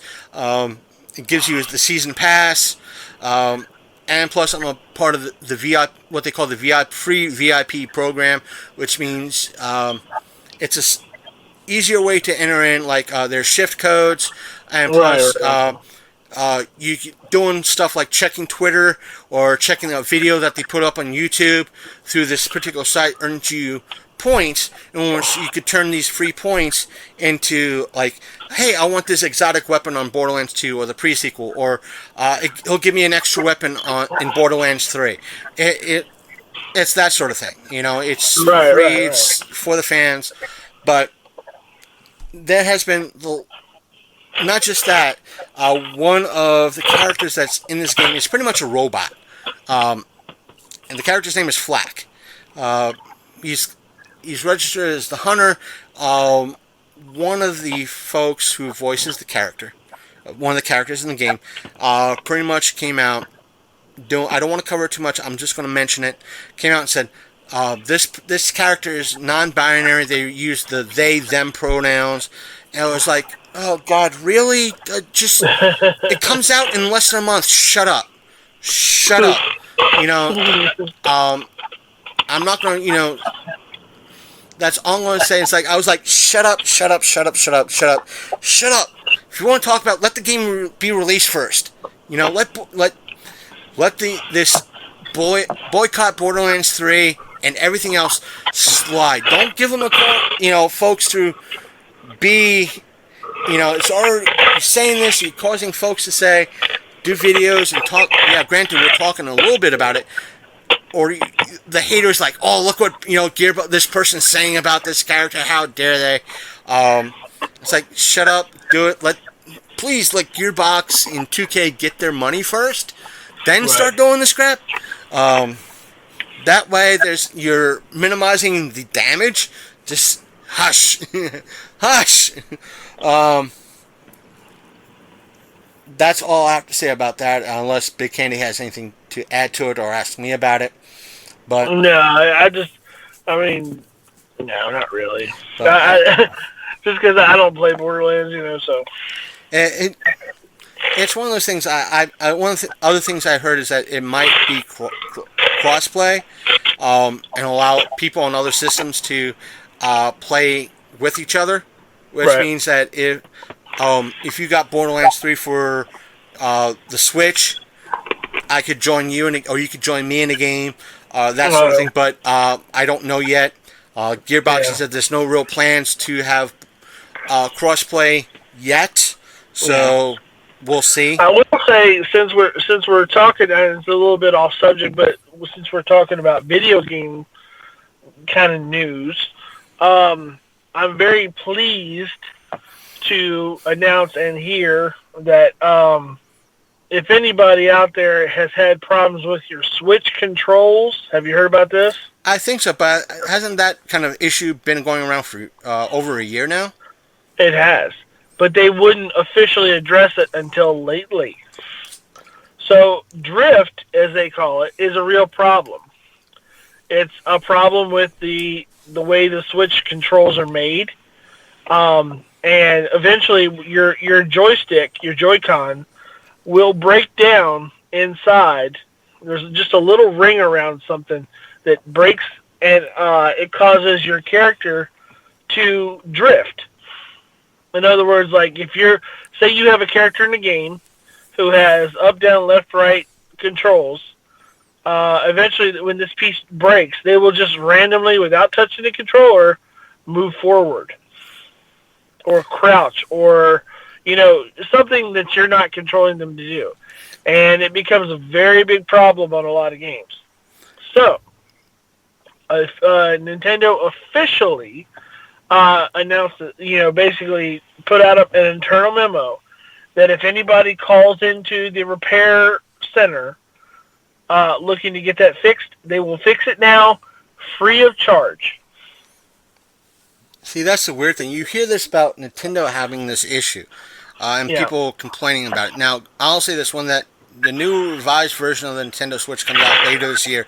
I might actually pick one up. Yeah, they're nice. But I'll have to see what happens by the end of this year, how things fall. That means maybe you and I could do better commentary about Nintendo stuff. But and I could probably be an asshole on Mario Maker. But again, it's something that I'll think about for the future. Folks at home, the card might subject to change, but on the Xbox One side of things, it's why I picked up a new controller last year, because of, you don't hear it too much on like the Xbox One thing or the PlayStation thing, but they had a similar type of setup on for their controllers, and if you use your controller too much, that Joy-Con, whatever you want to call it, leans to one side or the other. If it gets too gunked up, or you use it too much, because a lot of games you have to push down on the controller, or the game uses the pressure sensitivity in the controller to judge what the character does. And because of a lot of games like that, that particular part wears out, and you don't hear it on the Xbox One and the PlayStation side. But it's more like, when I mentioned it to a buddy of mine at work, he's like, yeah, that's an easy fix. You just undo the controller and clean it out with like a Q-tip. Right. Or you can buy a replacement. I'm like, that's not the case. With the Switch one, it's something in the actual part that it breaks. The thing is, but there's no screws on the... I'm looking at my Xbox controller right now. There's no screws here, so in essence, you got to pry this thing apart in order to fix it. And here's the other thing. Here's the other thing about this, and this is why this is so important. Realize that when he got his Switch, he had two controllers that come with it. They're gray or black or whatever you want to call them. This thing broke within 8 months, and he had bummy controllers until I could afford to get new ones. I finally got new ones probably back in May for him. And they're not cheap. No, they're $80 for the pair. Yes. It's not like going to Walmart and getting like a $40 controller. Right. Like a brand new controller for an Xbox One. Right. I got him another pair, $80 for the pair. Got him at Back to the Media in Winchester, Virginia. Plug. Nice place, nice bunch of guys. And these are already broke. And that's not a dig. That's not a dig on them. No dig on Back to the Media. But yeah, these are already starting to go. These are already starting to drift. So that's Nintendo. That is just a faulty product. The thing about the Switch, I love the concept of the Switch, but the product is garbage. It's what I tell people in regards to the wired, quote unquote, wired aspect of the Xbox One controllers. Right. Because with the 360, when you had a wired controller, it was actually wired to the controller, which means there might be it could be a break cable, meaning that there's a section that's a little thicker than most that comes apart, and if it's wired and you trip over it, so you don't ruin your system or the controller or anything like that. Or if you buy the wired aspect for a wireless controller, it stayed in place. If you buy a wired controller for an Xbox One, it is a controller with a 5-foot cable, 6-foot cable that is like a USB-C connector that you physically put in to the back of the controller. And what happens is, if you move the slightest bit either way, that cord wiggles, that connector wiggles out a little bit, and your controller disconnects. Yeah. And so if you put your controller down, get up, grab something to drink, use the bathroom, step outside a second, or what have you, or answer the phone, that controller's immediately off because it wiggles out. Right. So it'll wiggle out even if you have it in the standard spot, playing a game. All of a sudden, midway through, it's too loose to, like, really, give me an actual wire control. Oh, you'll hear people, oh, it is. No, wired means physically connected permanently. Right. No matter what happens, it's going to stay connected, not wiggle out in a little bit. So, the other thing with the Switch that pissed me off was the dock connection went out within 1 year. Meaning that I can connect him to the dock to charge, but it no longer displays on the television. Like, wow. I don't even know how that's even possible. Because it's just, all it is like a USB out. Right. That goes directly to your television. There should be no issue. It won't display. It doesn't recognize that the Switch is there. And I've tried this on 2 different TVs. So it's the unit, not the TV. Yeah, it's the dock. Something in the dock is not letting it connect to the TV. So, yeah, it's just, the whole thing is flawed. I'm hoping by the time that the light version comes out that they will have fixed this. Yeah, hopefully. I might actually set the cash aside and hear to see if anything is happening with the light before I buy it. So, that's that. I mean, I think the light is going to be a much better unit anyway. There's really no... Unless you're playing on the television, there's really no need to disconnect those controllers. Right. The other thing, one more thing, in video game news, this is simply to amuse you, because I know of your love-hate relationship of Destiny. Destiny 2, I found copies, like probably about 20 copies of it, for sale for $5 at the local Five Below. Yeah, because it's going to, in essence, by the end of September, it's going to be a free-to-play game. Right. And the later, that's with all the previous DLCs supposedly included. But the new quote-unquote DLC is going to be charged at $40. Yeah. So that's why folks are not going to know that Destiny 2 is going to be free to play, and I'm not blaming Five Below at all. No. But you're going to have a bunch of people picking up for $5 and realize, you might not be able... I know at least one YouTuber that's been trying to pick it up. He can't pay for anything. It won't let him buy the expansions or to be able to completely play the game. Well, that's why I thought it was funny, because I was laughing. I was like, so Five Below is going to charge $5 for this game that, honestly, you can't play. You know what I mean? Right. It's like, they don't know that. They think they're probably getting a deal. Like, I'm willing to bet you whoever they get it distributed from, they were, like, surprised to see it on the list. They were like, yeah, this is a fairly, like, newish game. Why are we getting it for such a discount price? Sure, we'll take them all. But the thing is, people will probably be able to play the game baseline, but there's going to be a lot of stuff they're not going to be able to do unless they're shelling out $40. Exactly. So, yeah. I mean, I guess it's a good deal for $5. Right. But yeah, I thought I'd tell you about that because I thought you'd think it was pretty funny. And the thing is, again, it's like one of those things that this expansion is supposed to come out sometime in and around when Borderlands 3 is coming out. Right. And you're going to hear people like me going, yeah, Borderlands 3, fuck Destiny. Yeah. Like, this is what a looter shooter is supposed to be. And that's what you're hearing from some people that are playing the preview copies. how good this is and how better it is than something like Destiny. Right. People are going to say that because this is how a looter shooter is supposed to be, and that's what Borderlands was. It was the king of looter shooters.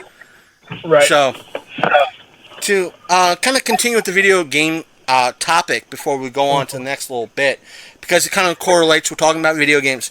I know you have a stance on it, and I agree with you on it wholeheartedly, but it has come out recently that Nintendo, Microsoft, and Sony will be disclosing the odds on loot boxes. And meaning that if a particular gun is being offered in a loot box. Now, there's a lot of games out there that it's strictly cosmetic and legitimately cosmetic, but there are guns that are a version of a gun that doesn't really affect the gameplay, and it could be a rare gun or a gun that was a seasonal but has not been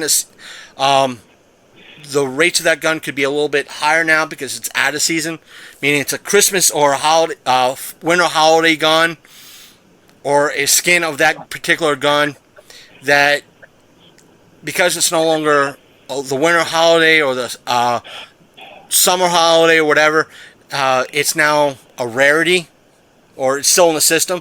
Sony and Nintendo and Microsoft were saying, okay, these are now the odds for that particular loot box.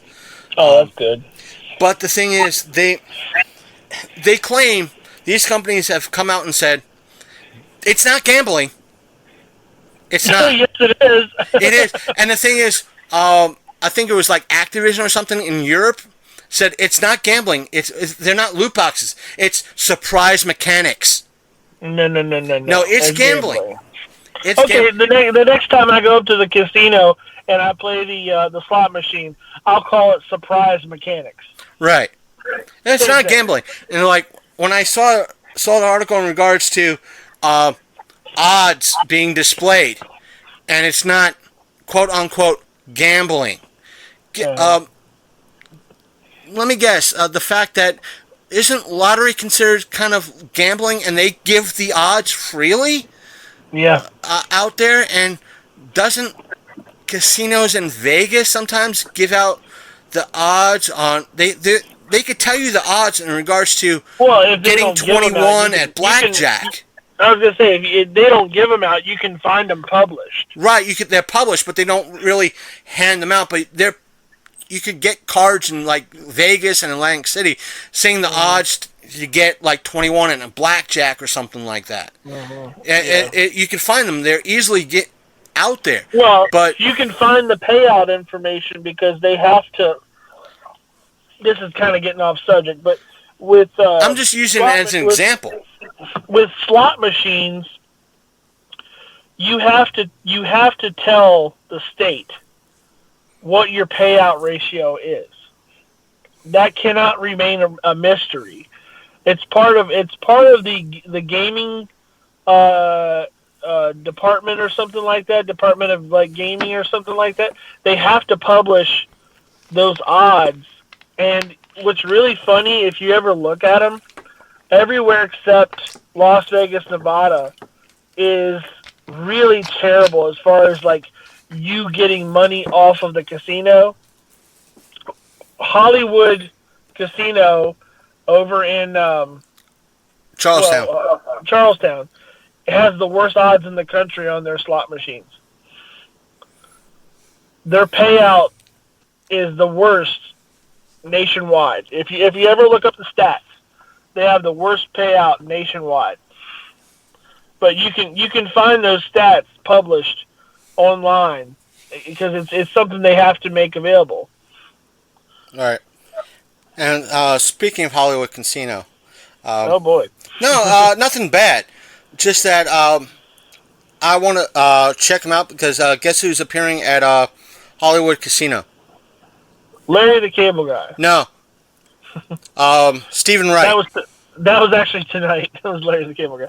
Yeah, Stephen Wright. I heard about that one. He's appearing on my birthday. It's like, damn. It's like, I wonder how much his tickets are. It's like, that would be nice to go up to see, on my birthday, Oh, yeah. But that would be awesome. to kind of get away with that because I wanted to talk about that real briefly.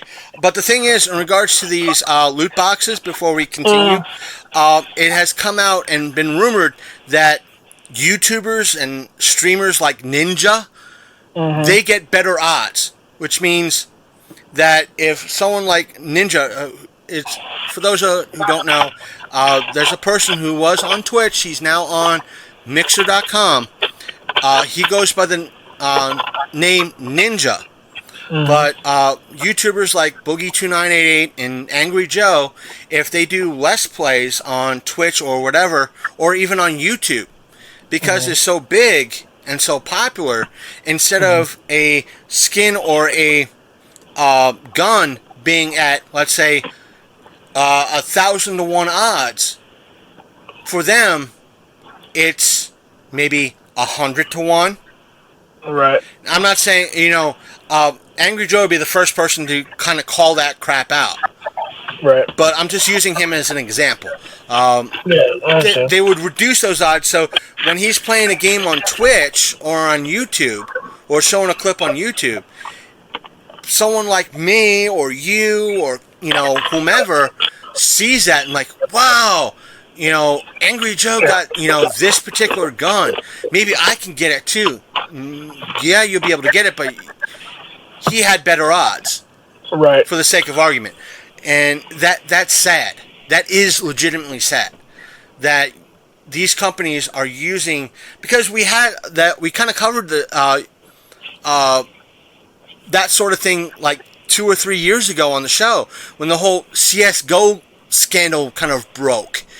That they had these folks that ran these gambling sites for months, in essence, for CS:GO, that you could go to these sites, offer up your gun, do it from earn money through CS:GO stuff. I forgot how it was, but we did kind of cover it a few years ago on the show in regards to the details. That's what they're doing again. To kind of quote or paraphrase Rick and Morty, they're doing it again, just with less steps. Right. Yeah. And it's just stupid, but they don't want to hear about that. And the best way to do it is either A, not buy the game, or B, not buy the loot boxes.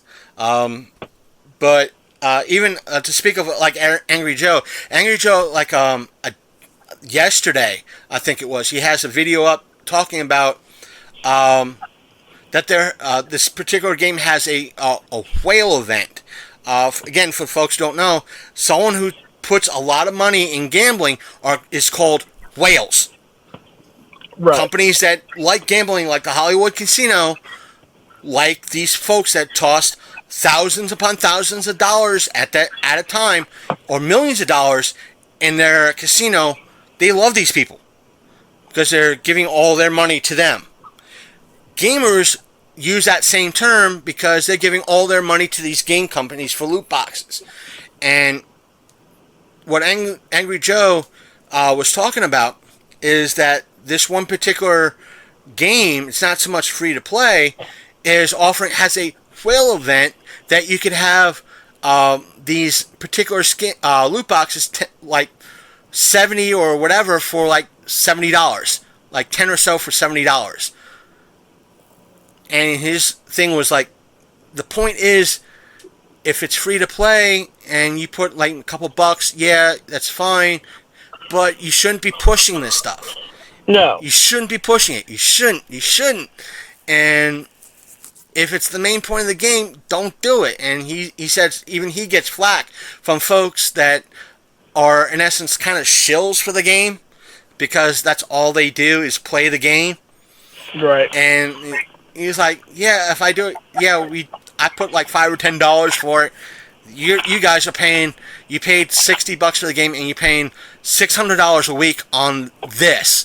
You shouldn't be doing that type of thing. But to kind of move on, I want to touch on one thing because it's been so long that we've talked about anything geeky, is I want to touch on one particular thing that came out of San Diego Comic-Con this year. Okay. One thing. And it's the fact that, now, folks, I'm not picking on who is doing this. I'm just want to talk about the fact of this person's overall reaction that I saw. And the fact is, the news that came out of, one of the things that came out of San Diego was that Natalie Portman is going to be Lady Thor, in essence, the next Thor movie. I'm not complaining that she's being Lady Thor. I'm not against her being Lady Thor.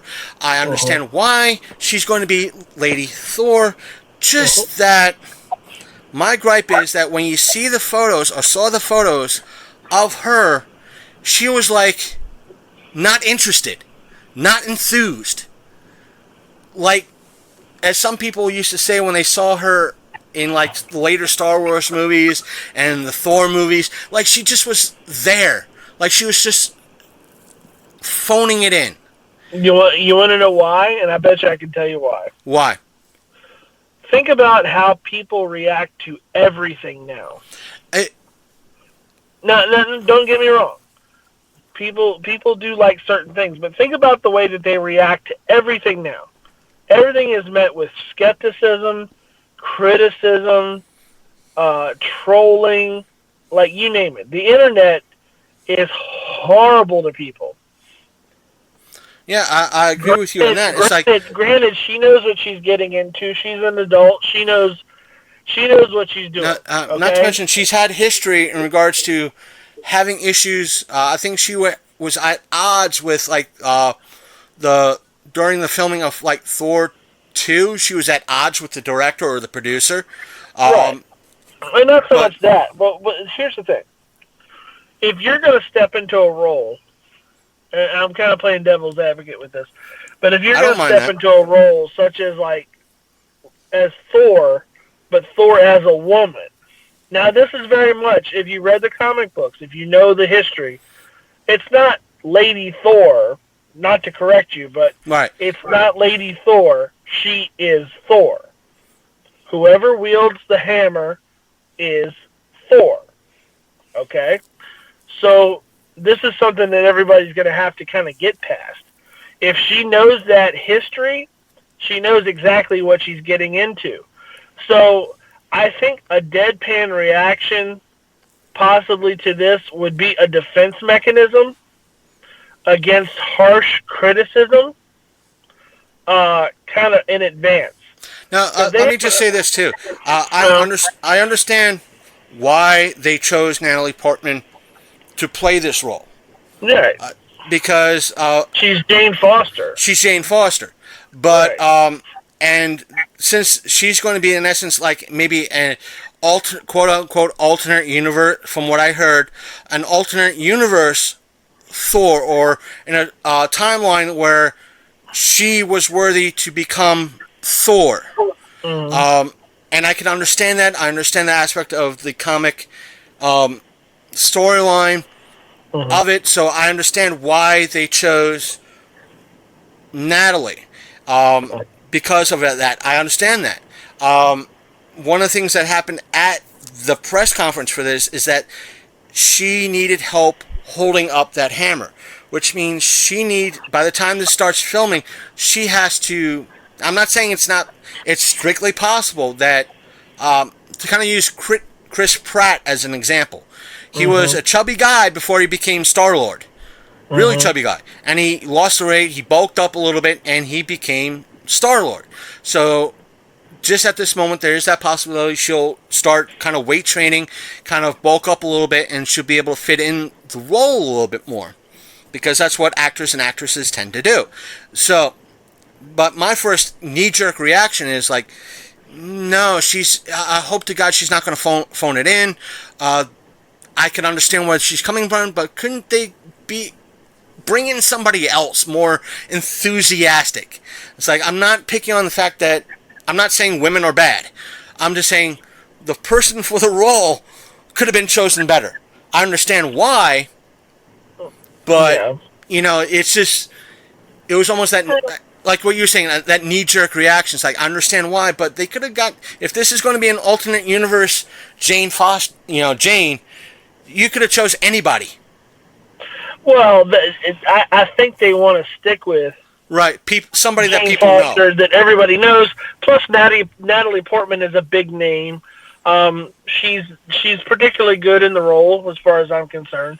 Like I said, I think that any unenthusiasm that you might have saw from her would be. It could have went either way. Well, I think it would have been a lot of like hesitation to go all in on the character too early. Okay. You know, one she probably hasn't read a script. It's just in talks. There's probably no script so far. So she really doesn't know what she's getting into. I don't know that she keeps up with the comics. I know she is a reader, but I don't know if she keeps up with the comics. So I don't know if she even knows the history of Thor, Jane Foster Thor. Right. So there's a good chance, and I'm not saying this is what happened, but there's a good chance that she might have just found out days, weeks, hours, minutes, or hours before that this was a possibility, or in fact, a reality for her in the future. Yeah. Let me just say this: I am more than willing and open-minded to see how things unfold. Mm-hmm. So, when things come down to the wire, she's more deadpan, unenthusiastic, or there's no real change. I'll stick to my guns a little bit. But if there's a positive change, I'll change. I'll be the first to change my mind. It wouldn't be the first time I'm wrong. Right. But I don't see what happens. What I hope that they don't do, and I don't know in the Marvel Universe in current form, as why I'm worried, is they're going to go down the woke route. It just seems like with a lot of the movies that are coming out or that have come out lately, they're going down this woke route, and they better really realize that that's not going to work with fans. Right, especially the movie fans. Right. It's just not going to work out. They got a Black Widow movie finally going to come out. And there's already controversy surrounding that, too. Right. There is the possibility of a Captain Marvel 2 coming out, which nobody really liked or appreciated the first one. Even though it did well in the box office. It did, and it did well in DVD sales. It's just the reason why is because the general population, or the normies, they liked it, but the comic book fans didn't. And there was controversy surrounding Captain Marvel. So right. And there was a lot of controversy surrounding Brie Larson just because she's kind of a turd. Like, right. She thinks she's a lot more important than she really is. Yeah, that was part of the controversy was about that. Right. So, that's one of the things that once the movie Captain Marvel 2 gets a little bit closer, I'll keep my eyes and ears to the ground to see if there's more controversy springing up, or if it's the same old rhetoric in regards to it, or kind of like how the problem is like, I want to, like, people I'm sure want to tell her, you're not Robert Downey Jr. Right. Like, he defined the role of Tony Stark as Iron Man. Like, hands down, anytime anybody thinks of, like, Tony Stark, and they think of Iron Man, they think of Robert Downey Jr. Right. Like, you could put anybody in a Batman suit, but who really defined the role? Nobody. I mean, honestly, like, think about it. Like, if you really had to come down to it, Adam West is probably the top nominee for that, because, like, automatically he kind of pops into your head. Right. But, like, I won't say, granted, I like your example. Possibly a better example would be Chris Evans as Captain America. Right. He has his own opinions on Twitter. He's vocal about certain things, but a lot of folks don't really give a crap, because when it's time to promote Captain Marvel, he switches over. He's promoting Captain America. He's promoting his movie. He's talking about his movie. He's promoting that. But when it's time, that's dying down, he'll go back to what he's talking about, or he'll mix it in, and people enjoy Captain America. All right. So they'll like, okay, we understand where you're coming from, Chris. So but we like what we do. I might disagree with you, but I'll still enjoy a Captain America movie, or I'll still enjoy Endgame. Right. So I think that might be overall a better example. It's like they understand. Right. You're right. But here's the thing though. Like why I say Robert Downey Jr. is because when he goes out in the public and he's not dressed as Iron Man, guess what? He's still Tony Stark. He's still very much that character in real life. He's giving his time and efforts to charity almost in a Tony Stark kind of way. He's going out and doing things selflessly, and you see him a lot. And the thing is, like, when Brie Larson attempted to do this, she came off as ham-handed, and she didn't want to be there. Right. Like, did you see the promotion she did where she went to the theater and she was handing out popcorn and drinks and shit? Yeah, at that time, it seemed to me, even though it could have been honest and well thought out, but it just seemed forced. At the same time, it was because they were trying to clean up her image. They were trying to like make her, more palatable because she was saying and doing a lot of shit that like was rubbing people the wrong way. Yeah, and at that particular time, you heard like, "Oh, we're going to do a GoFundMe to send poor girl." Now, if you wanted to, like some people said, "Oh, look, they did a GoFundMe to send girls in need to see Captain Marvel." Well, Disney, I think the question was posted up like, "What Disney? Couldn't you have done this yourself?" Right. You had to raise a GoFundMe. Right. And I think even I came out to regards to one instance in regards to, you have this, like what you said, you have this forced instance with Brie Larson. You have this GoFundMe kind of thing, and yet on the Alita side, what do the guys behind that do? They went out, they out of their own pocket got some bionic limbs for a girl, to help her be more powerful and be stronger and be more motivated.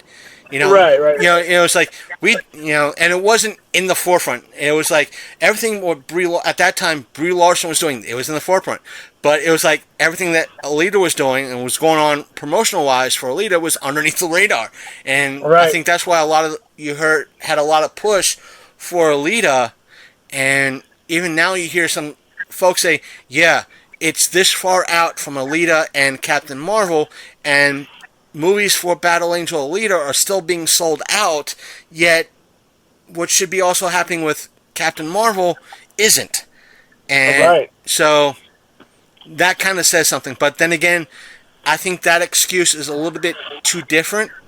It could be one reason, but you have, I think Alita was a better live action anime movie, so that you have the fans going out to see this.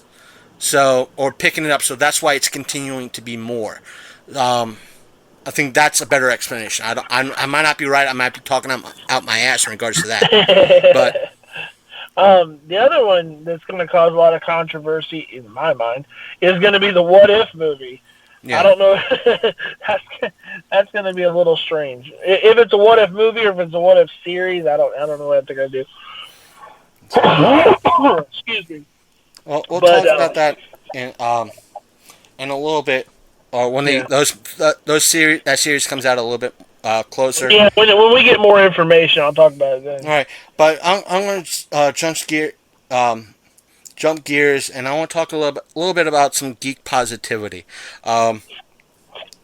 Before we dive back into the darkness with a couple other things. The two things I want to cover is, one is, within the past week or two, it came out, even though it's kind of darkish, but it's still kind of positive, too. One is Danny Trejo being a hero. Pretty much there was an accident that happened. A car, I think, flipped, and Danny Trejo was so happened to be there, and he, he got there just as soon as the paramedics got there.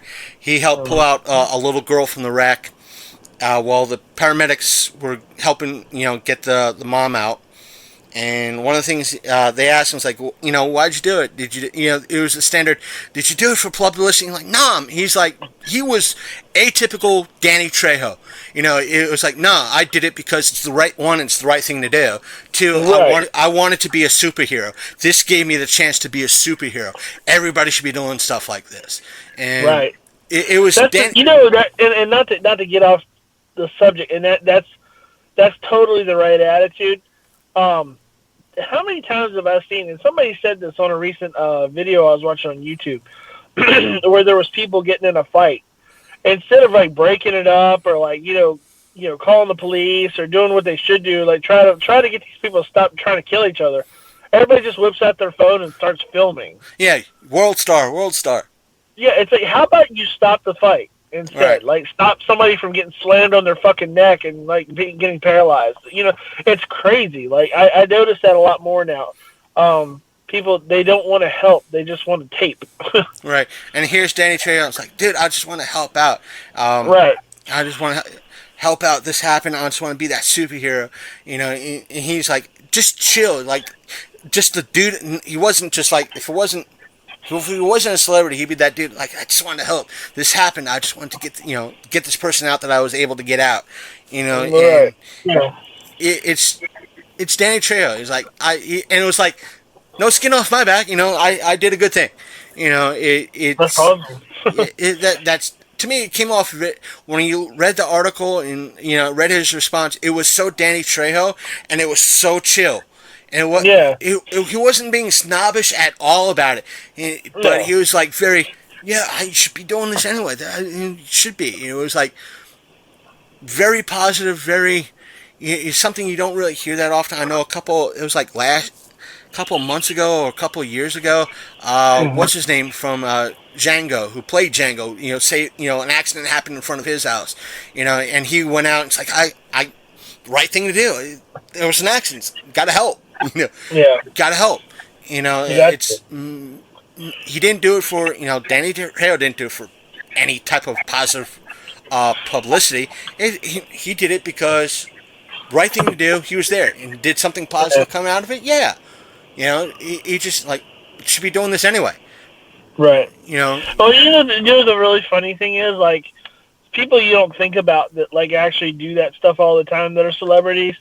But one in particular that I'm really impressed with is Ashton Kutcher. Have you ever heard about what he does? I forgot what he's. He rescues women and girls. Yeah, from like sex trafficking or something like that. From sex trafficking, and I think it's the most amazing thing that he could have a lush Hollywood career. But that's literally what he dedicates most of his time to doing. Yeah, and it's like completely under the radar. Yeah, he did. You never hear about him like taking credit for it or nothing. And it's absolutely insane. It's kind of like what you hear about Stephen Amell. Folks out there, he plays Oliver Queen / Green Arrow on the DC show Green Arrow. Like I think it was like last year, the year before, he did the Red Nose event for. He was raising money for cancer research. I think it's called Fuck Cancer or something like that. And he yeah. And the Red Nose event was on American Ninja Warrior, and he did it for two reasons. One was charity. Two is to prove to all his haters he's able to do in real life what he's shown on the show to do. He did really well, dude. And I think he wanted to keep going. He wanted to go, but they stopped him. He was like, "I want to keep going. This is fun." Right. Yeah, and he was killing it from what I remember. Yeah, and I was like, dude, I'll give you an extra. If I had money, it's like, dude, I want to see you go all the way. And he would have went all the way. He would have tried as far as he could. It's like, because he was legitimately, when he was getting halfway through, he was having a good old time. You could tell he was having a good time. He was like, heck with it, even though I'm doing this for charity and proving to all my haters that I could actually do this, I'm having a blast, Right. And that shows his character, that he's able to have a blast, and he's doing it also for a good cause. But Right. I also wanted to bring up on kind of the different end of the spectrum, is because earlier last month, July the 4th, the season 3 of Stranger Things dropped.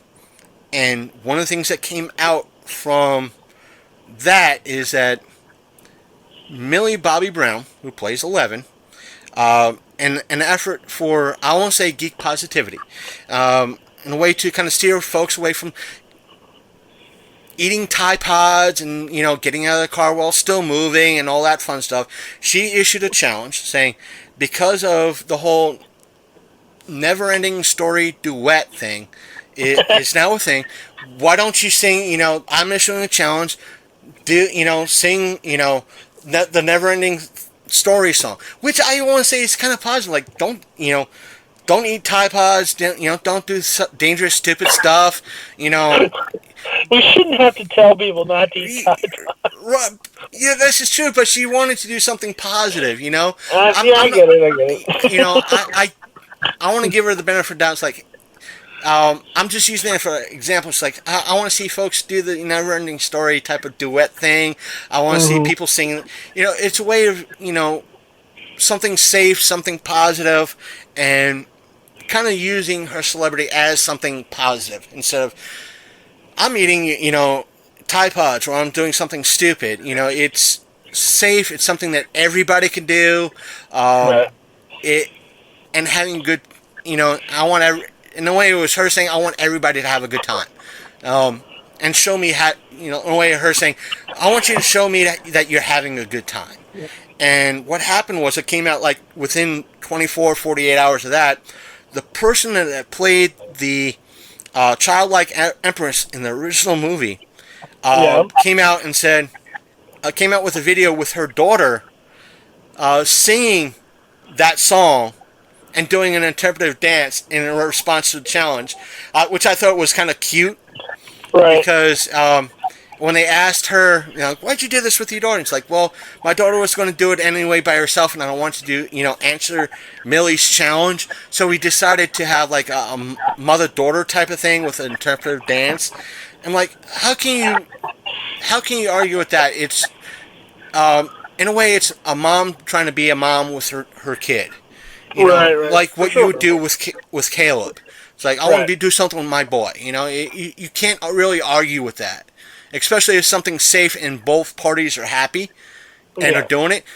Why? It's like, this is what, I want to help promote something positive. That's what she did. And I think today, because she's best friends with one of the folks on the show, she was offering up like a best friend challenge, like doing a quiz, all right, what's my favorite author type of deal, and they would write it on the board and flip it to the camera, and they have to guess what's on the board, that sort of thing. And it's like, these are positive things that, granted, with everything that's the negativity, with especially what's happened over the past week, and everything else that's out there, here is somebody that people recognizing, you know what, sing Never-Ending Story.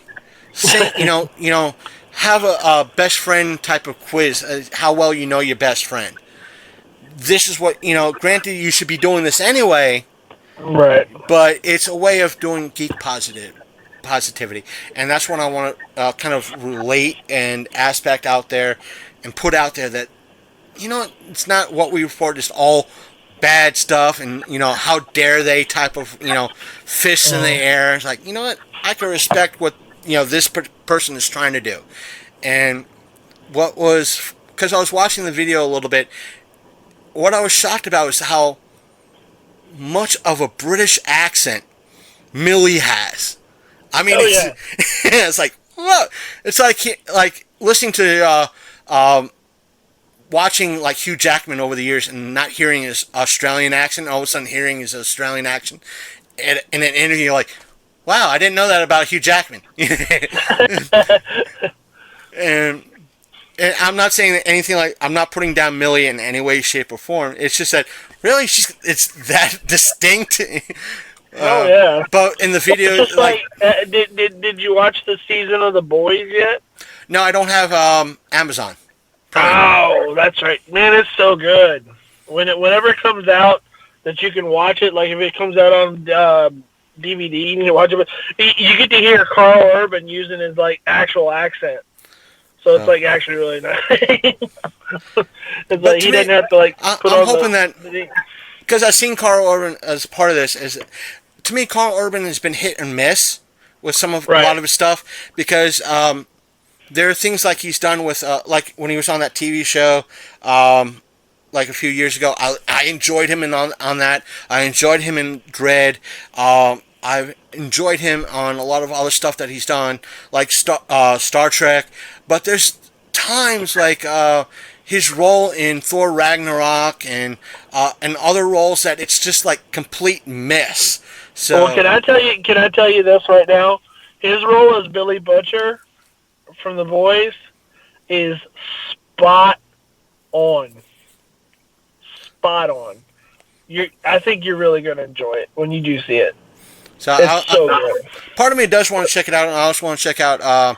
I think it's called Angels and Demons. I think Good Omens. I haven't watched it yet. I need to. It's just one of those ones that I keep getting distracted. Like it's on my list of things I want to watch. So but, I hear that's pretty good. The Boys, though, like right from the get-go, that show, it takes off and just never stops. Right. It's brutal. It's funny. It's entertaining. It's just as good as the books were when I started reading them back in the day. They did an excellent job with this series. It had a cliffhanger ending, and from what I read the other day, I think they're clamoring to try and get season 2 out as fast as possible. That's good to hear. So, me getting an Amazon Prime subscription might be a thing to consider this winter. It might be the bulk thing. It's really worth it. Honestly, 2 reasons, and I'll tell you why it's worth it. The Prime subscription itself, you get all the movies and the TV shows and all the crap like that. And I know I sound like I'm a commercial for fucking Amazon Prime, whatever. You also get streaming music service on your phone, which is actually really good. And you get the free delivery for Prime related stuff on the site. And here's the thing. Not to go down a negative route, but with all the shootings and going, like Walmarts and going out and doing things and this, that, and the other, for some people, and I'm not saying like just you in particular, but for some people, it might be worth it to do a lot more of your shopping at home. Yeah, I'm surprised. A lot of people, they're not going to really do an advertisement like that, but you'd be surprised a lot of folks that are going to choose to go to Amazon or do a lot of their, if they shop at Walmart, it's like, you know what, I could order this stuff online and have it delivered straight to my door, and I don't worry about, if I have to do food. Granted, there's places like LA and New York where you could order all your food online and have it delivered to your door, but for places like where we're at, in this particular area, granted we have to go to the supermarket, but so far right now, it's only Walmart, hopefully. But yes, it's tragic and all that. But to kind of move on, the next thing I want to kind of talk about is, before we get, this is just general geek stuff, then we're going to get into a little bit of a technical type of things in a little bit. It came to my attention, this has come across the desk this past week, is Lootcrate has filed for bankruptcy. Oh, really? Yes. That's interesting. Many folks, according to the article that I've seen that came by through my desk, many folks have not received, I think some folks haven't received boxes in several months. Could be a reason. I know one person who, I'm not mentioning names, one person just became a Loot Crate influencer over the past few months, and I guess this person hasn't received a box in a couple of months, and that's why I haven't seen any videos of unboxings from this particular person. Even Boogie2988 has come up and said, I heard rumors of this in the wind months ago, and that's why I dropped them as a sponsor. Because of, things going on that I guess sales are down or subscriptions are down. They've laid off people. The people that put out Lootbox or Loot Crate have stated that they promise to send out boxes to those who have subscriptions. But the thing is, the boxes that are being sent out and the people that are receiving boxes are not getting everything, or they're getting repeats. Right. Meaning that if I was for a year, you're saying it's a quality and fulfillment issue. It's nothing. There, I won't say there's a quality loss, just that nothing new. Instead of new stuff every month, it's like, from what I've been hearing, is that it's stuff that hasn't. Meaning, if they only send out, if they have like 100,000 figures sitting in the warehouse, and they ship that one particular month, they only ship out 50,000 of these figures in that month's box, and they still have, over a period of time, they still have another 25,000 sitting in the warehouse. The boxes that are now going out now are getting those figures, those leftovers. And the reason why I haven't included 25,000 is because you're able to buy on their site some of the leftovers. Right. So that's what's being sent out. Like, oh, we have X number of figures this month. We're putting this out. There have been reports that not every box has a T-shirt. There are repeats. And overall, the boxes have been meh and not enthusiastic. So a lot of people have been saying, don't become a subscriber to Lootbox, because there's no guarantee of getting boxes. And the fact that last year, there was a company similar to Loot Crate. I think it was called Nerdbox or something like that. Right. They folded. They went bankrupt. They stopped sending out boxes, and by the time they folded and closed up shop, there were still thousands of people that haven't received boxes yet. Now, here's the thing with Nerd Crate or whatever the fuck it was. So, did they give a reason why they folded? No, not really. See, here's what I'm. Not that I'm familiar with. Now, with Loot Crate, was there any reports that their sales numbers, or at least new subscription numbers, were down prior to them folding? I haven't heard. Just that what I've heard was that they owe a lot of money to a lot of people, including the company, like the shirt companies and the figure companies and all that. Okay. And you know what I'm thinking, and this could be, I could be dead wrong. I might be dead wrong. I don't know, but I've noticed in the last, I don't know, let's just say 6 months, that there is a tremendous shift to more utilitarian aspects, meaning I don't think people are into tchotchkes anymore. it's I think part of what you just said was about what I'm going to bring up. One of the videos I saw that was covering this is that they went into Groupon, Yeah. kind of searching up for these kind of like loot crate type boxes, Mm-hmm. and out of everything that they was being shown, there was just Loot Crate being the geek related aspect, meaning no one's really into the geek stuff right now. Right. People have been oversaturated with the geek loot Yes. crate type of thing, but there are other loot crate type stuff that is more sustainable, meaning there's a company out there called BarkBox for people, I guess, with dogs. No, I get that stuff, but we get this with the bark box, or with like what's the one with the snacks in it? The one with the healthy snacks. Yeah, I know the ones. Anyway, whatever. Nature Box, Nature Box, stuff like that. That's more what you would call utilitarian. You get a use out of it. It's something that you're going to consume over a month's time before you get another one. The stuff that comes out of the geek boxes, it's tchotchkes. It's little things you put on a shelf. Yeah, And granted. There's a move. I think that there's a move to get away from that stuff. If you notice, like stores that can't make it anymore, like FYE and before Tower Records went out a bunch of years ago, or Hot Topic right now, if you want to talk about stores that are on their way out.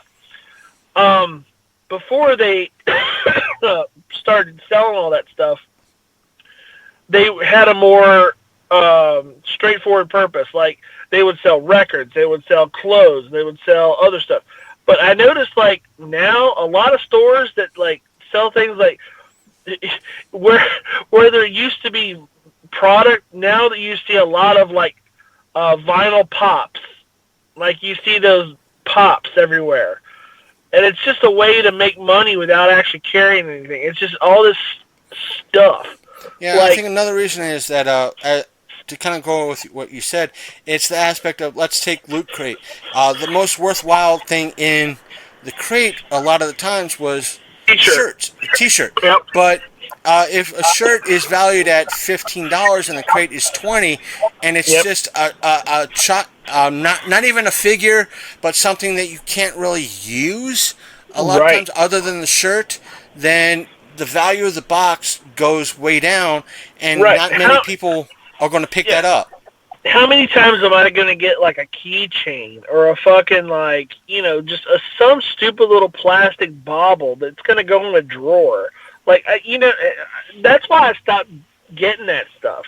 Like, I used to like all that stuff. I used to be like, whoa, cool. And I think it was because growing up, and you can vouch for this, growing up, we didn't have all this stuff. Right.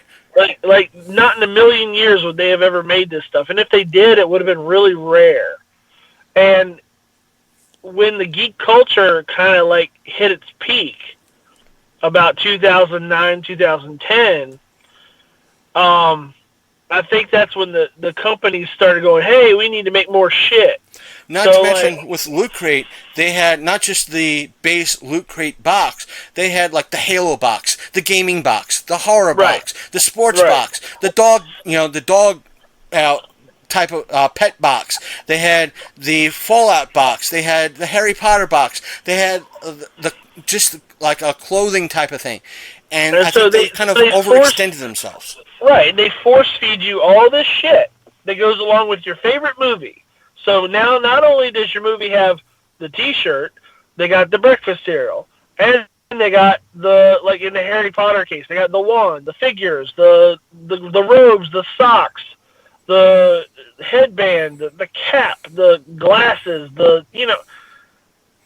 it gets to a point where you're like, I don't need all this stuff to enjoy this movie. Right, or the fact that it's like, why would, even though they might have had a subscription to, or an offering like Loot Crate said, oh, we have this like Harry Potter type of, or this Halo box.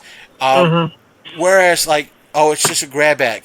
Now, they might have had a continued subscriber base, but they can't have, if only 2,000 people per se are subscribed, but they're ordering for 50,000 or 100,000, that's an issue. Right. That causes problem. Not to mention when a lot of people get it and like, wait a minute, I want, instead of a Master Chief, I want something from Red versus Blue, not Master Chief, even though it's still kind of Halo. I could go to the Red versus Blue site and get something directly that what I want, or exactly what you want. Yeah, like with Halo, not Halo, Harry Potter. Why am I getting a grab bag where I might get a Harry's wand or Hermione's wand when I could go strictly to the website or like Think Geek or something like that and actually buy the wand I want? Right. Exactly. And that's an issue. It's like, as stated, it's like more and more people, as you said, are going to like the boxes that are like the makeup loot crates or the bark boxes or the man. I've even seen like a man box. It's got like shaving stuff and like a stuff that a man would use. Yeah, that's cool because it's utilitarian. I think that there's a shift because of. I think I've seen a man box unboxing. It was like either on like YouTube or Facebook. I want to say it was on Facebook. It came in a wooden, a box that was, when you got into the open of the box, it was a wooden crate inside the box with a crowbar. And once you open up the box, it was like there might have been a theme, but there was like candy and like a mug, but there was like candy in there. It was like stuff you could eat or bring into work and somebody else can enjoy. But it was, like you said, there's a consumable in there. Right. Yeah. It's utilitarian. It's stuff that you can use, and I think people are starting to get back to that, to where it's like I've noticed like there's an attitude towards like collectors and collections.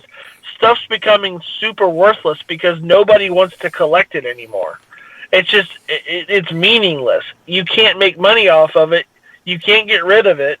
You're stuck with it, and people don't want that. People are like, it's like, take for instance like single issues of comic books. Like there's still a market for them, but very small market. And not to mention they're kind of reverting to the old ways of the 90s with 15 different, in order to try to keep sales alive, they're doing kind of the thing from the 90s. Oh, we have this cover, and this cover, and this cover, and this cover, and this cover, and this cover, and this cover. Yeah, because there's no real value.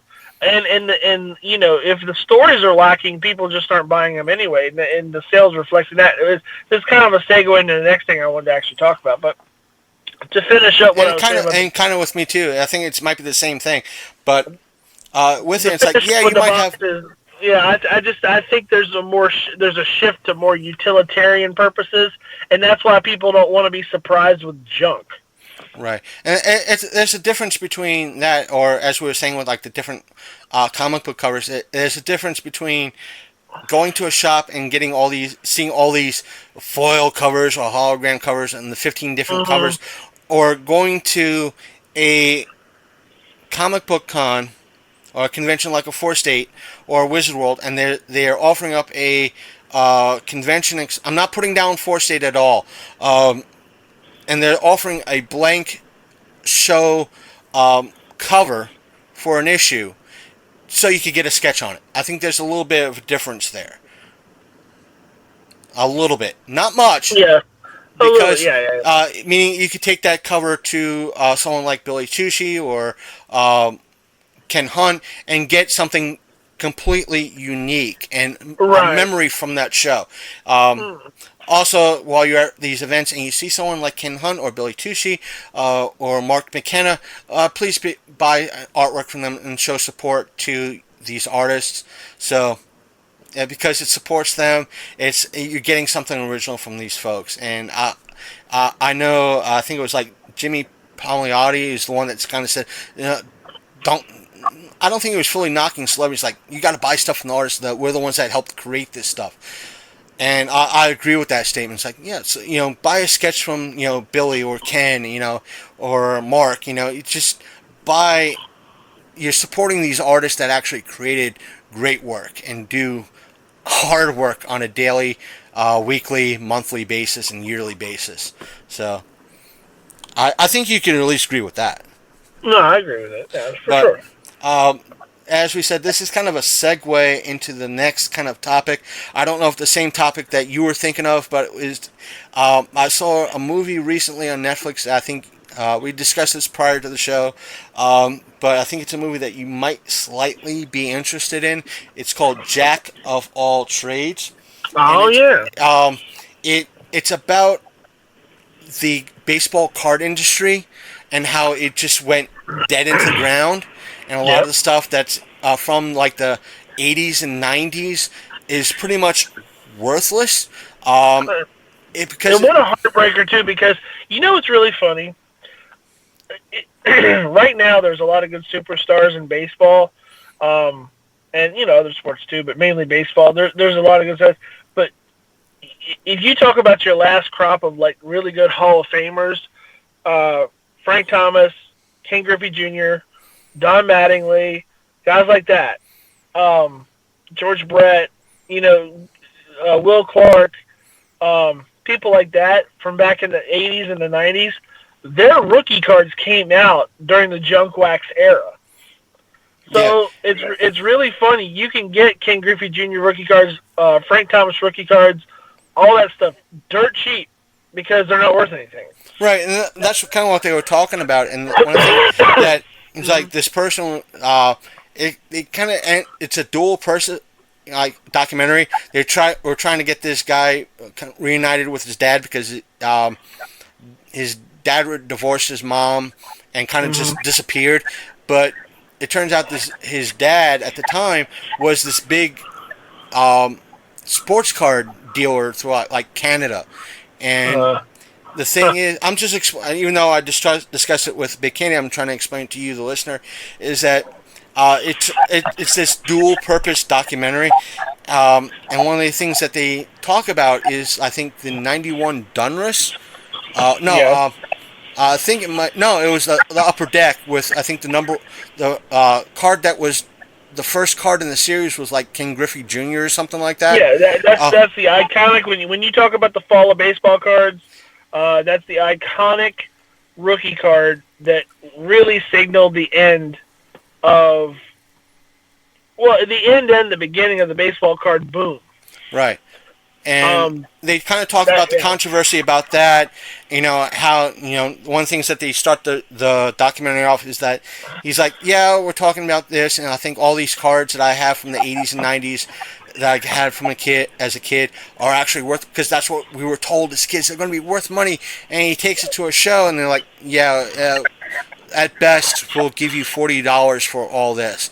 And a lot of it was sealed packs and everything else, and they talk about the Ken Griffey Jr. #1 card, the infamous card, and they're like, yeah, it's like worth $2 now, even though like, back in the early day, like in the 90s and the early 2000s, it was up to like $200 a card. And one of the things that they say in the like towards the end is like, yeah, right now most of the cards that are in that set is pretty much hard toilet paper. They're worthless. And he pretty much he reunites with his dad, and he asks his dad, what can we do to increase the values of these cards? His dad pretty much looks him dead in the eye and goes, burn it. Burn it. That's the only thing you can do is burn it. They're worthless. It's hard toilet paper. Yeah. And here's the thing, and I tell people all this time, it's probably one of the most heartbreaking things when, and I don't know if anybody really realized it on the podcast, but I've been into baseball card collecting since I was like around 6 years old. So I've been in the 90s through, late 80s into the 90s, and all during the worst periods of baseball cards. I was still a collector even then. So over the years, I've acquired a good eye for all the different stuff. I know what I'm looking at when I see a collection. I know what I'm looking at when I see, say, individual cards. I know what to look for as far as rare cards. I know what to look for as far as diamonds in the rough. Right. Your eye to baseball. Your eye for baseball cards is like my eye for original page art and stuff like that. My eye. even though I kind of backed up a little bit with it, but it's still kind of there because old habits die hard. But I think you're more into the baseball card, sports card. I have a more than trained not. eye. That's what it comes down to. Is I have a trained eye for stuff. So like, I tell people if we get to talking about baseball cards, whatever, I say, if you got cards and you want me to take a look at them, I will. But I'm telling you right now, they're probably not worth anything. Yeah, that's why I think a few people. I think when Michelle told me, it's like I found a few cards. I don't know what they're worth. See Big Candy. He might tell you. He'll tell you flat out if they're worth something or not. And she contacted me. Yeah. And she told me what she had and showed me pictures of that. Unfortunately, just like it's heartbreaking when I have to do it, I tell people it's garbage. There's nothing you can do with it. It's just you can't do anything with it, and it sucks to tell people that because some people they bought they did all the right things. They got the plastic pages, they put them in the pages, they kept them out of the sunlight, they put them in a book, they put them away somewhere. They did everything right that they were supposed to do, and at the end of the day, they're not worth anything. Right. And it's to me, to some people it's not a big deal, but to me it's heartbreaking because, they probably had these things stowed away for years. They remember when they were kids how much enjoyment they got out of doing it. It was something they did with a parent, something they did with friends. That's what they said in this documentary. It's like I remember doing it with my dad, or I did it with my parents, and so forth and so on. And then they have to tell them it's not worth anything. Right, especially when they go nowadays to a shop or I want to say a trade show, a sports card show, and like I want to finally offload all these, and it's like nothing, and it's like the silver lining to all this, and I guess it's a silver lining, is that if you're savvy enough and you don't mind not selling them for a lot of money, individually those cards can be worth a couple of $100. You're not going to notice the words "can be" doesn't mean they are. No, you're not going to sell them all together for a lot of money. If somebody, let's put it to you this way: if you're looking to sell bulk cards, like in other words, you're looking to sell like a lot of cards all at once, people are going to offer you like $10 for every 15,000 cards. That's the standard rate, okay? Because they have to sort through all this shit and throw most of it away. And they're just not going to pay for, like, cards of guys who barely made it to the majors, were in for a year, and then rode pine for 3 years and then never played again.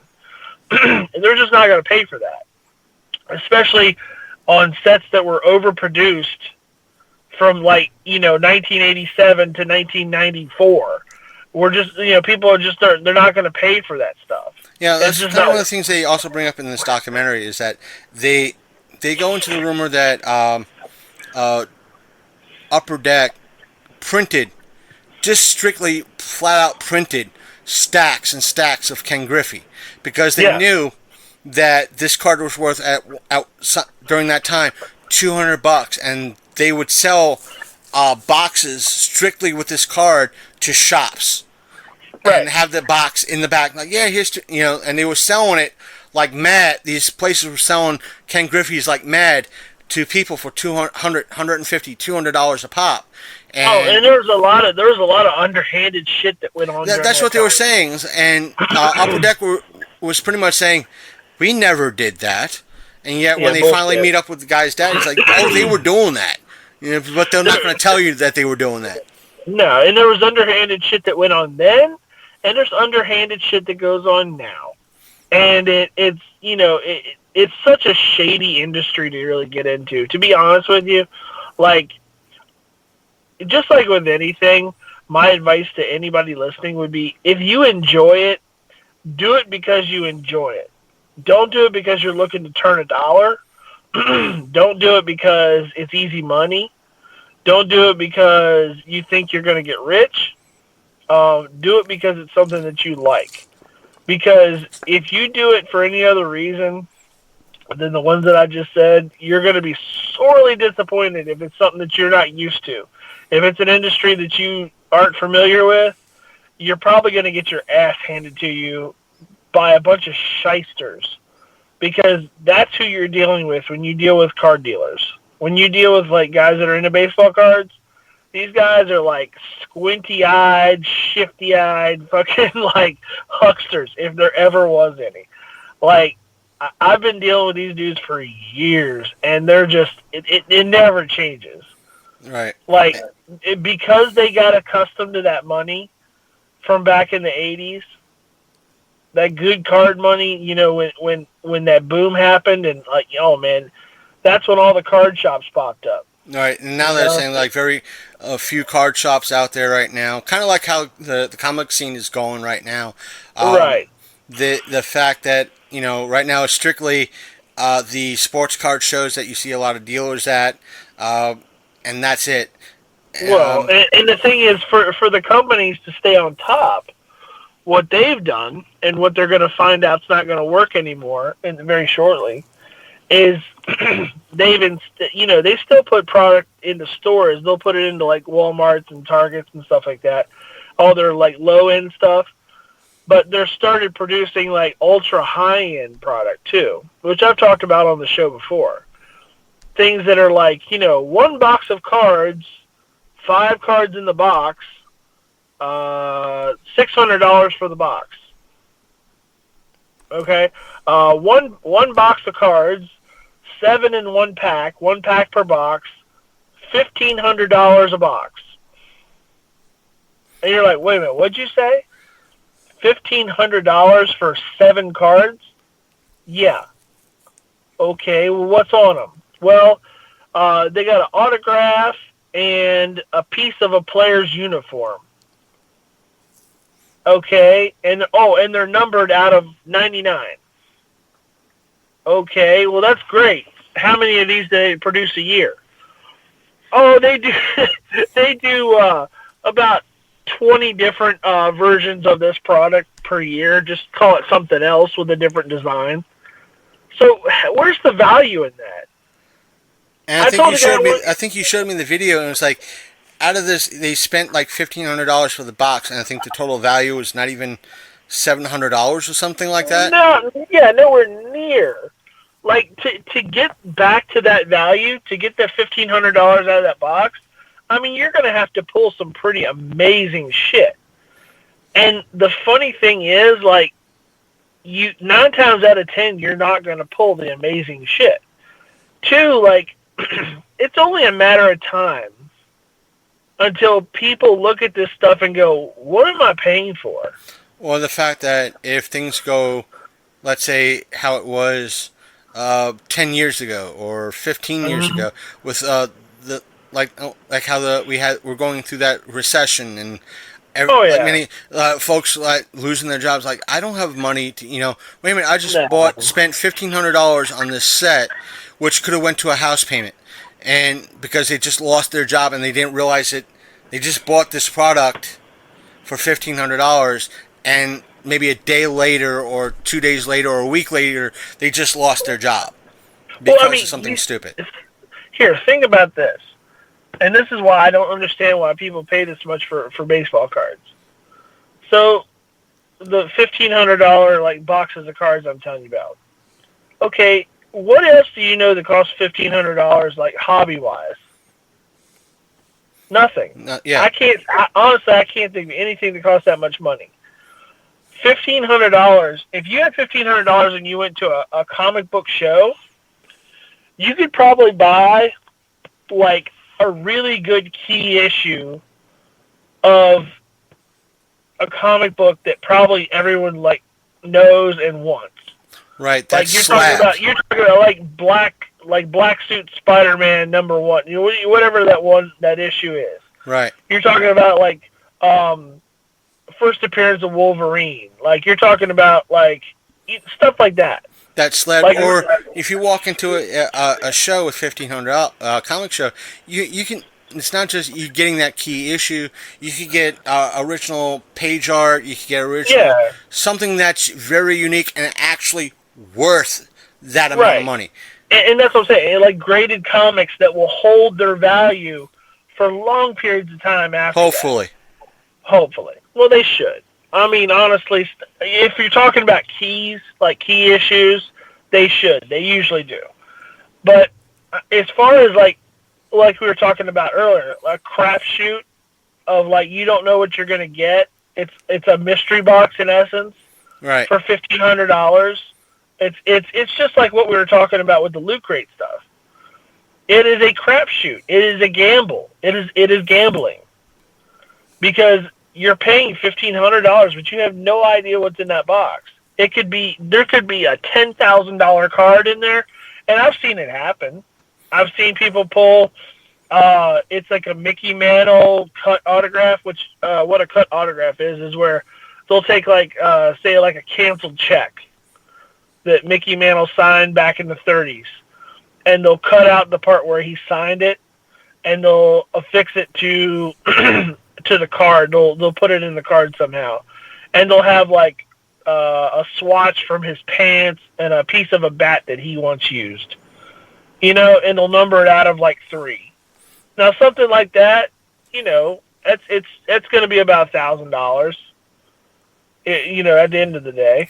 Yeah, and to kind of use your reference, it's like you don't know if you're going to get that $1,500 worth of stuff in the box. Let's go with when was it? 2006. Right. I think it was 2005, 2006 when I went to Baltimore I brought you to Baltimore. And I had like $1,700 in my pocket for that event. Yeah. I walked away with literally $1,500 worth of stuff. Yep. And that's the beauty. It's like I walked away with $1,500 worth of stuff from that event because I was able to see what I was buying. I had the money, and I got legitimately that amount of stuff. Yeah. It was fun messing with you that day because you were in line all day, but I regret not making him draw me a foot. But still, you know what I'm saying? It's like I walked away with $1,500 worth of I literally got my money's worth, if not more than my money's worth that day. Right. No, you did. And the thing is, like, what you bought continues to still be worth, if not more, than what you paid for it. But what I'm saying with the card industry and why it's going to end up falling through is because the money, it's just not there. Listen, and the people that don't understand or don't know baseball cards, they literally come out with 2 new boxes of product, different boxes of product, every single week. There's not a week that goes by that Topps or Panini, those are the 2 major industry players with trading cards, does not come out with something. I mean, it's a very rare week when nothing comes out. All right. And at that rate, and that's not even counting like Topps' online presence. If you follow Topps or Topps Collector Club or whatever the hell it is online, you'll get emails or alerts every single day telling you that they've got a new set exclusive to the website, or they're offering like it's something called Topps Now, which is like they'll take a highlight from the day. Like say some guy hits like 3 home runs in a game. Well, they'll take that highlight, they'll put it on a card, and they'll sell it for 24 hours. And however many get ordered in that 24 hours is how many gets made permanently, and they stop making them after that 24 hours. That's called Topps Now. Not counting that, there's stuff always coming out. How is that sustainable? When you're saturating the market with very few collectors, who can actually afford the products, at what point is like, okay, well, how many friggin' like of the same card? Like, okay, it's like, whatever popular player, a Juan Soto from Washington Nationals. Autograph with a patch. Okay. I've got 16 of those. They're all numbered out like less than 10. Each one is numbered less than 10. Essentially the same card 10 times. Eventually, even though it's not from the same set, it's going to just start devaluing itself. Because it's like, okay, how many times is Juan Soto going to sign stuff? I don't know about you, but usually when you, in the case of autographs, it's better when somebody's doesn't traditionally sign. Or and if like we've kind of talked about this. We kind of talked about this before too. Yeah. There was a story I think when we kind of talked about video game collecting, and I relayed the story about how that there's this game called out there, Stadium Events. It's worth at least over $1,000, if not 12,000. It's like more. Either way, it's more than $1,000.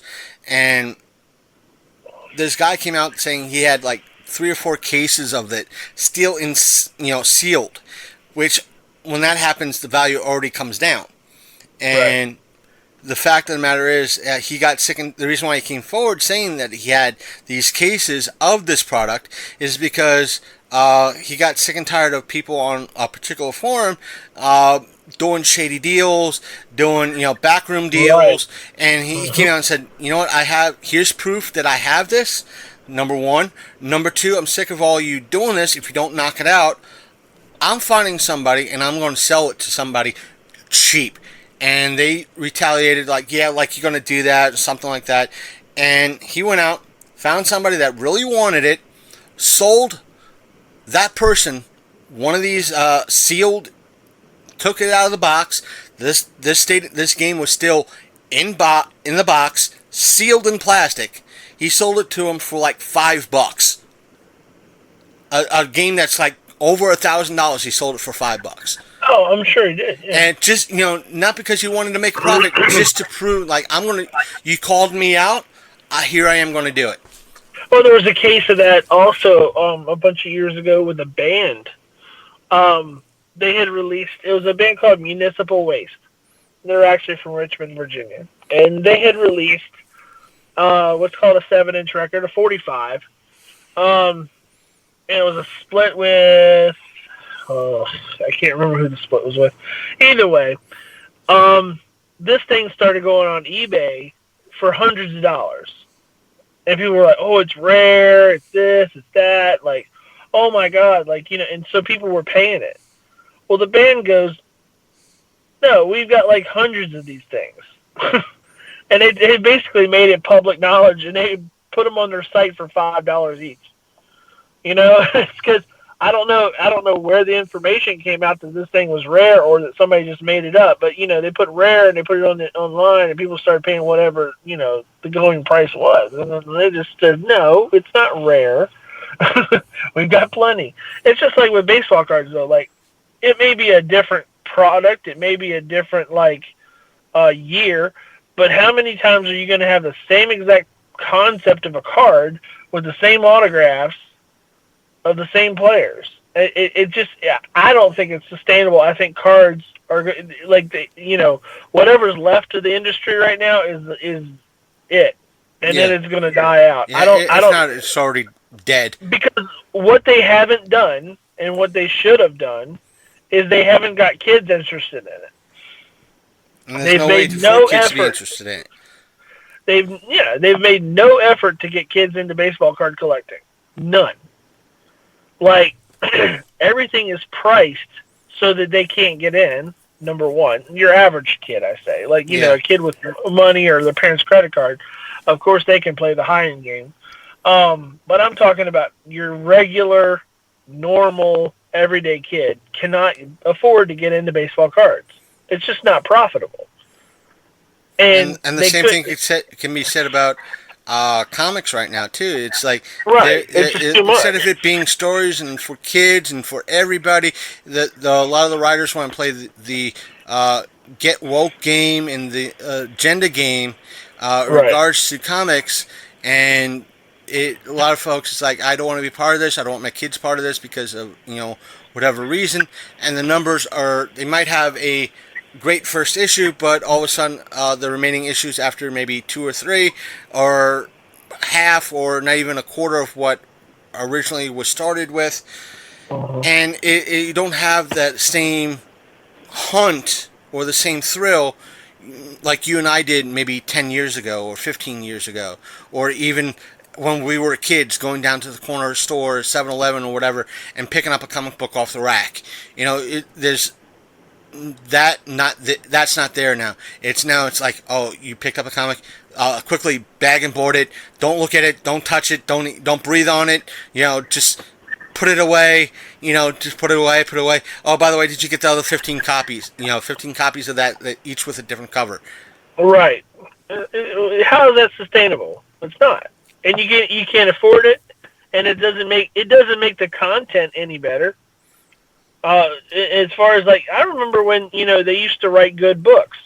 I remember when there was writers like Chris Claremont, and everything that he wrote, for the most part, would keep me glued to pages for forever, Right.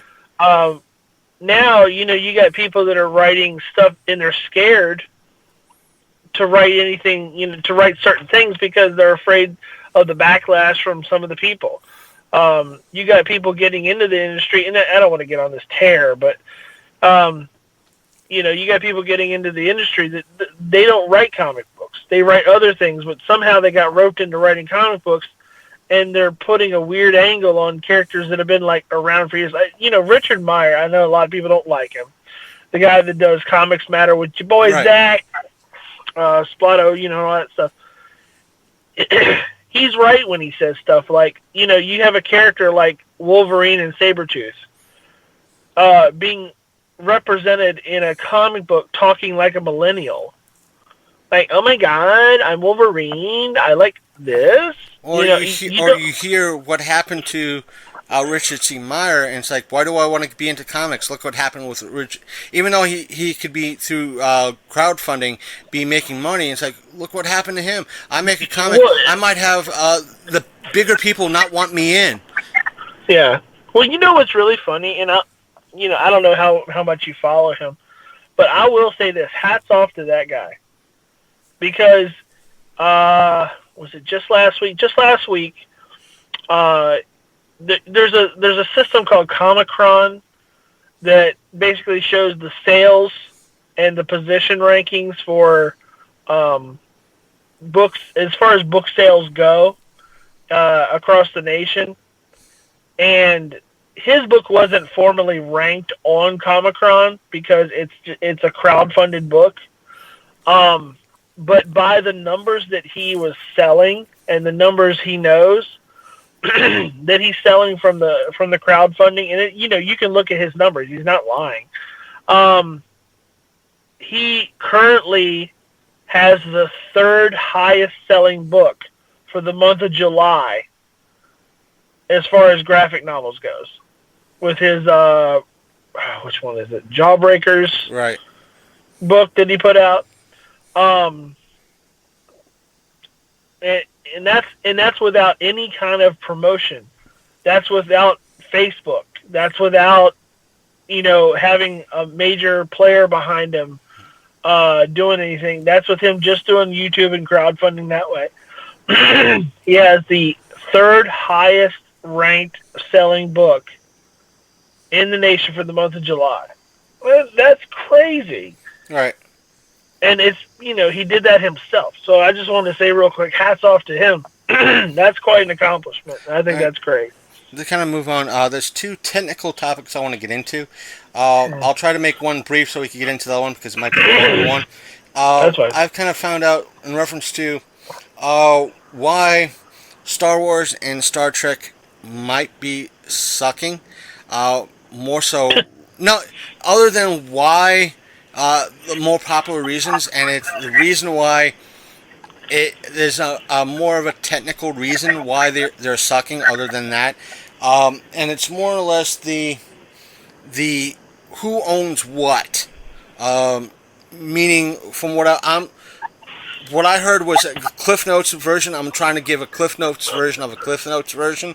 I mean, let's take both kind of related to like Star Trek and Star Wars, and the reason why they started off with Star Wars. They said, well, even though Disney owns Star Wars right now and Lucasfilm, they don't own Vader. They don't own Luke Skywalker. They don't own completely Vader, Skywalker, Han Solo, Lando, or how the stormtroopers initially work. Lucas does.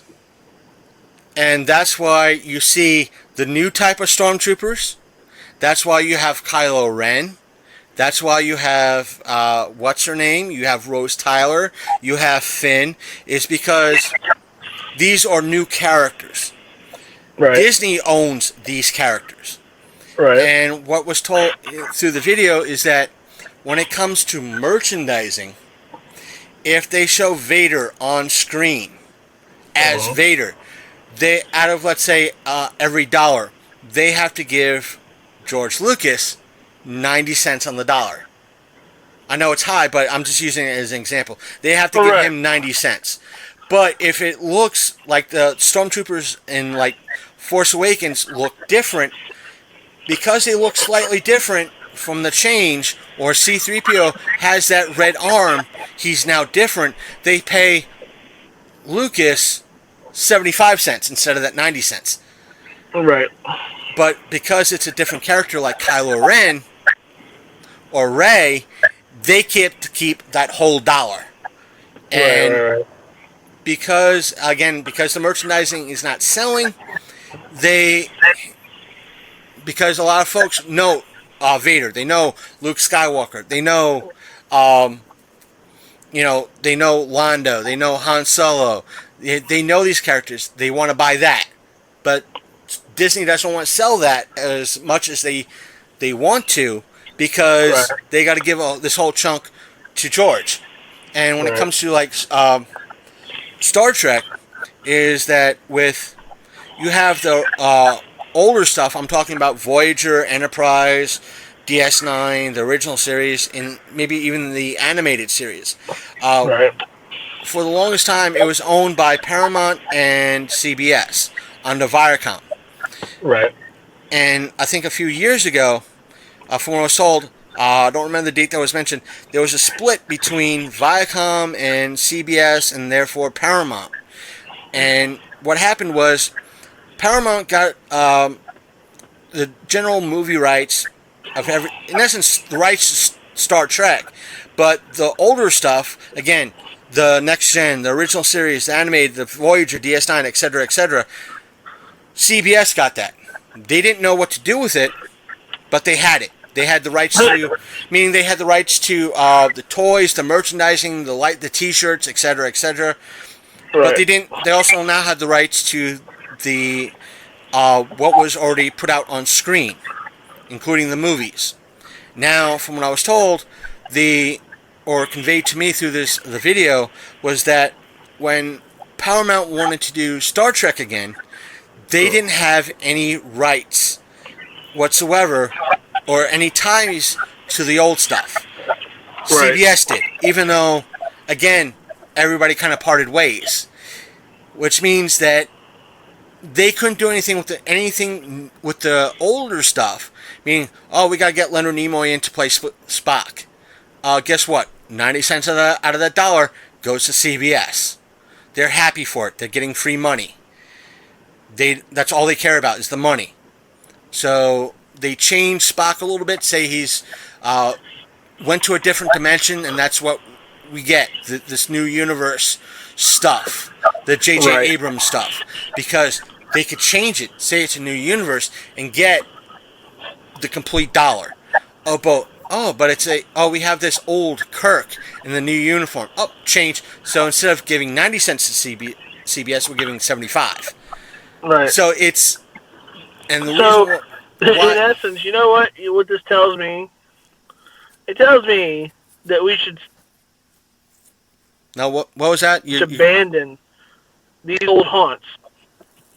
I was saying that what it tells me is we should just abandon these old haunts, all these old TV shows, and start looking at new stuff. Right. And stop worrying about remaking Star Wars, and stop worrying about remaking Star Trek. Yeah, you know what? We love that stuff, and there's a reason why we love that stuff. It's because it came out when we were kids. It came out when and we the were, reason why when Disney we were kind of younger. does the live action stuff is because it doesn't matter to them because they own those rights already.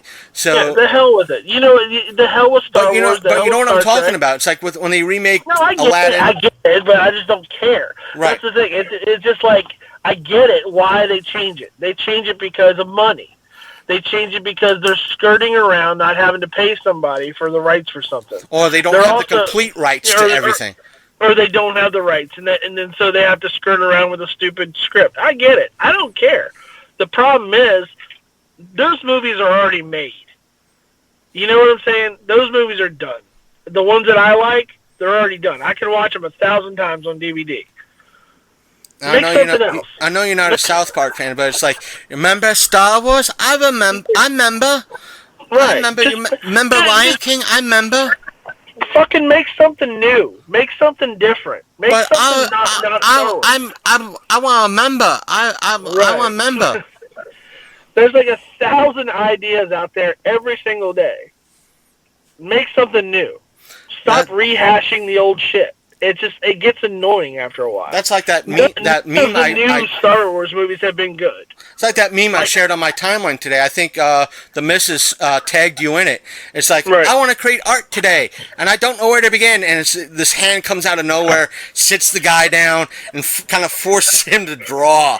It's that sort of thing. But you have that aspect of the crowd today. But I'd rather bitch and complain about everything and how it's not this, that, or the other thing, or it's not how I remember. Then make your own. But I don't wanna. Yeah, but I don't want to.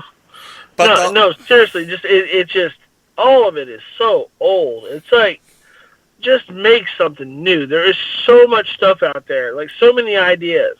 Like, when I see stuff like we were just talking about earlier, The Boys. Right. That's wonderful that they made The Boys. I'll tell you this. When I started reading The Boys back in the day, I didn't have any idea that would be a series eventually. No, so somebody came up to you back then and it's like, Boys. well, what was this, like 2008 at the time? Big Candy. In about 10 years, there's going to be this streaming movie channel called Amazon Prime. And on this streaming channel is going to be this show based on that comic book. You'd probably be like, huh, what? You're crazy. I'd probably literally shit on the floor is what I'd do. I'd be, oh my God, really? Yeah, and it's going to be ultra violent, and they're going to cuss, and it's going to be amazing. I'm going to be like, really? The thing is, and that you bring up a good point. Tell the old me there's going to be a streaming service. What's a streaming service? That's the best avenue for getting movies and stuff to people now anyway. I see eventually the whole, like, Hollywood model of, like, the theater kind of going away. And it's the aspect of, one of the things you don't want to hit is that saturation. That some people might fear is like, yeah, we have a lot of quality, even though we support folks like, yeah, I kid about myself being in the movie Bigfoot, but special thanks. But you have folks like Mark Byrne, John Johnson, and the Lloyd Kaufmans of the world that are constantly putting out original content. And the one thing you don't want to see is, like, you want folks like them to make content, but you don't really want to see that saturation out there, because there's going to be a lot for every good person that makes content like Mark Byrne and John Johnson and Lloyd Kaufman. There's going to be a lot of folks that don't know what they're doing, but you kind of want them to grow and learn and get better. So, well, and the thing is, like, with a vehicle like streaming services, like, even if it's not like the most popular, if it's like a lesser streaming service, if there's people like John Johnson out there that make movies, and he makes a lot of movies, you know what I'm saying? Right. At least, like, we're not knocking John. If you're listening and you made it this far, we're not knocking you at all. No. I'm celebrating him because John Johnson, he does a lot of movies. He just, if he gets an idea, he gets it on paper, he gets it done. He knows how to produce shit. It doesn't take him years, it takes him months. And that's wonderful because he just works within his budget. If the streaming services in the future, even Prime, if they can do this, if the streaming services in the future can facilitate young, developing directors and artists and help them along and get their content out there to the people to where it's mainstream, then we don't have to worry about the old Hollywood gatekeepers anymore. And we don't have to keep hashing over Star Trek and Star Wars and all these old Star Wars, bullshit franchises that, frankly, people just get tired of after a while. Right. It's done. None of those new movies have been any good. None of them. Star Wars, Star Trek, none of them. The only thing that has promise is the new Picard series that's coming on streaming. That actually looks like it might be okay. But again, you're trotting out an old character to make money. That I'm not too happy about. But at the same time, it looks like it actually might be kind of good. And well, I'll keep my ear to the ground and hear about that and what's going on. But to kind of move it on, because this is, I don't want to say this is long enough as it is. We're kind of enjoying ourselves. It's been a while. The last thing I want to talk about is the folks out there who, again, made it this far. Thank you so much for making it this far. A lot of you out there might have heard me mention over the past couple of weeks, kind of when I talk about sharing our stuff or talking about stuff on Facebook and leaving comments and all that. Part of me will, or at least probably Big Candy, will agree with me that a lot of this sounds like horse crap or just BS. But from what I heard through a couple of groups, that there will be some Facebook changes in regards to the algorithms and the terms of service in regards to how things are run, and it affects podcasters or those who also own a business through or promote their business on Facebook. And this is what I mainly want to hear your thoughts on, because again, a lot of this sounds like BS, but this is what was kind of relayed in this forum. And it says, the post starts, it's like, I know a few here use Facebook as part of their overall forum structure, some having active Facebook groups, and this person says, according to the post, this person's name is Lisa, so I'm going to jump to the conclusion that this person probably identifies as a woman, because it doesn't say anything else. Right. She says, an author, a friend of hers, was at the recent developer conference where Mark Zuckerberg discussed and shared the upcoming intentions they have. She was good enough to post a video in an indie author group I'm a member of, and while I can't share the video because it's a closed group, another author was good enough to spend some time pulling out the key points, etc., etc. So we're going to go through it kind of quickly. The first point is Facebook groups are the future. We kind of see this already. Yes, we do have a Facebook group attached to our page. Just search Facebook, the Long Coat Mafia Podcast. It would probably be the second thing that shows up, and it's considered a group. We do suggest you like that. And sub up to that, and it gives you a lot more options. You as a listener, as a fan of the show, it gives you a lot more interaction with the show and with each other. So if you want to do that, you're more than welcome to do that. The second point is, things we post on Facebook should create meaningful interactions. And it goes on to say, if they don't, your post is less likely to be seen and suppressed in the algorithms. That's all they explain in regards to that. And the next one is, group admins are responsible for all group activity. If content is posted in a group that goes against Facebook's terms of service or community standards, admins are at risk to lose their personal profile, their business page, and their and their group. Admins can be shut down for no recourse. That means if I made you an admin and somebody in the group posts something up that's against whatever it is, it could be a cosplay photo. Therefore, somebody found it offensive, it violates, therefore, your page is gone, the group is gone, the show's likable page is gone, and my personal page is gone because of that one post. But I think it's geared towards more so the hate groups for it. But it says also, negative ratings affect poorly on the admin team.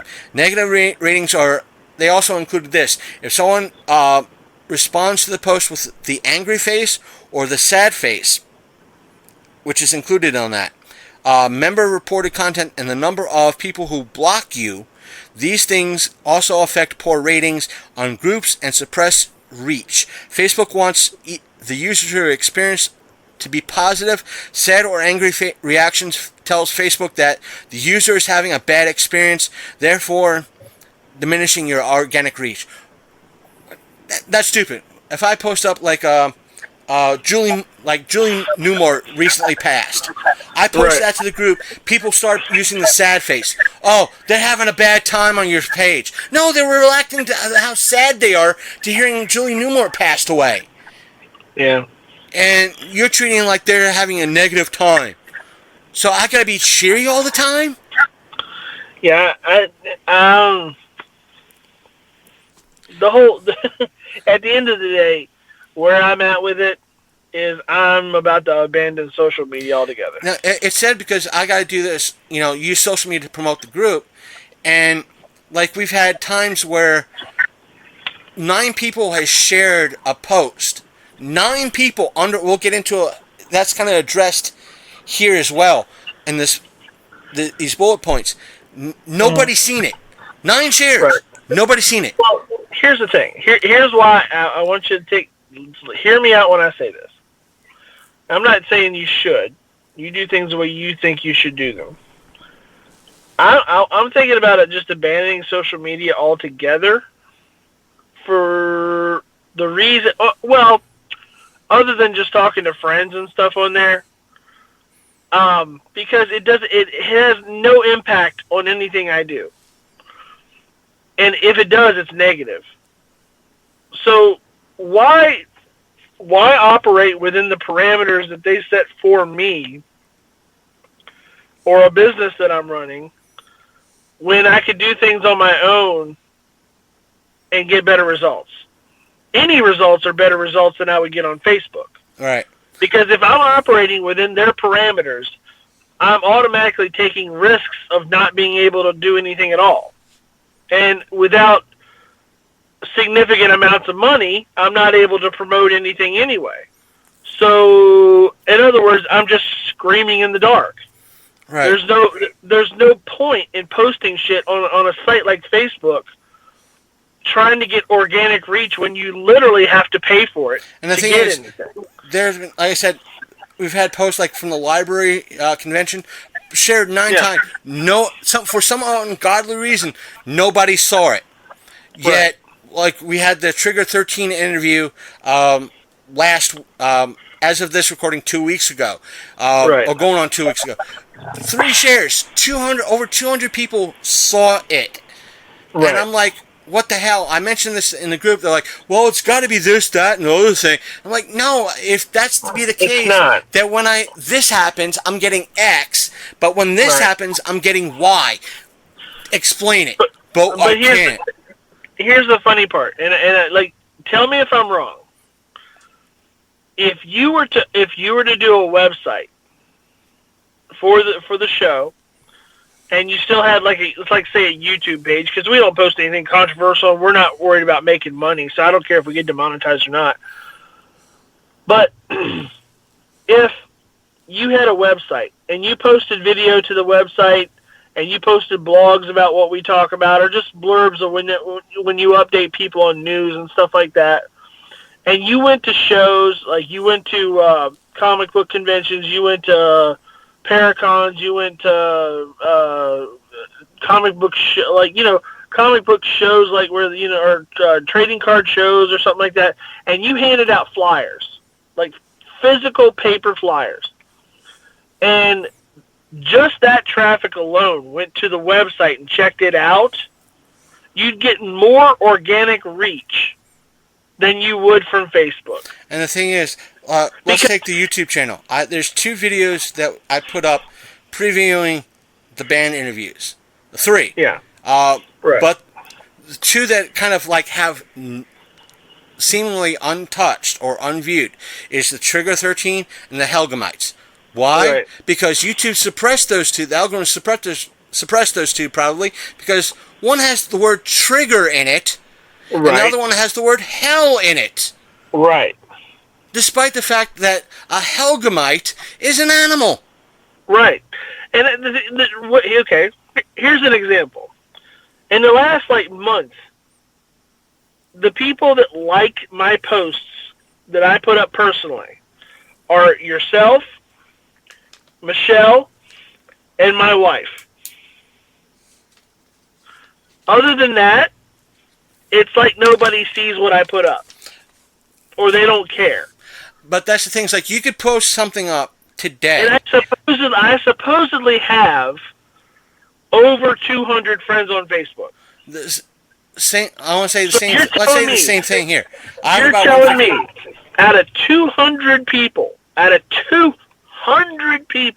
that I know for a fact are looking at Facebook daily, 3 of those people, who happen to be 2 of which happen to be 2 of the closest people in my life, are the only ones that actually look at what I post up. And the thing is, I could see something from let's take Mad Eye. I could see a post from him, right, from Monday, today, 16 times, right, in 2 minutes, from Monday, and not see something from you that you just posted up 3 minutes ago. Right. And it could be something important. Let's say, I'm going to Baltimore for Comic-Con. If anybody wants to come with, let me know now. And I won't see it until next week. 2 days later, yeah. I know. And that's the thing. You could have already went. Yeah. I don't get it. And this is why I don't care. I'm as soon as I'm able to get... There's a bunch of photos that I have on there that I don't have otherwise, that I need to get off of Facebook. Once those are gone and I get them off, I'm done. I am done with Facebook. I'll probably get off there. I probably won't come back. And it's this thing continues, post-approval process is a responsibility, meaning that admins with the group, it shouldn't be a free-for-all. I should have to approve each post from, a listener that signs up for the group, just in case they post up something that might be racist or trigger-worthy. That way, no one can be offended. Right. The next one is now here's the thing. Contests, giveaways, and free downloads are being suppressed by Facebook. If you're saying, get this free or enter this giveaway, those posts are being suppressed by Facebook. This goes back to creating meaningful interactions. Authors need to stop using the traditional language and start getting creative on how they post contests, giveaways, and free books if they want to post their posts to be seen.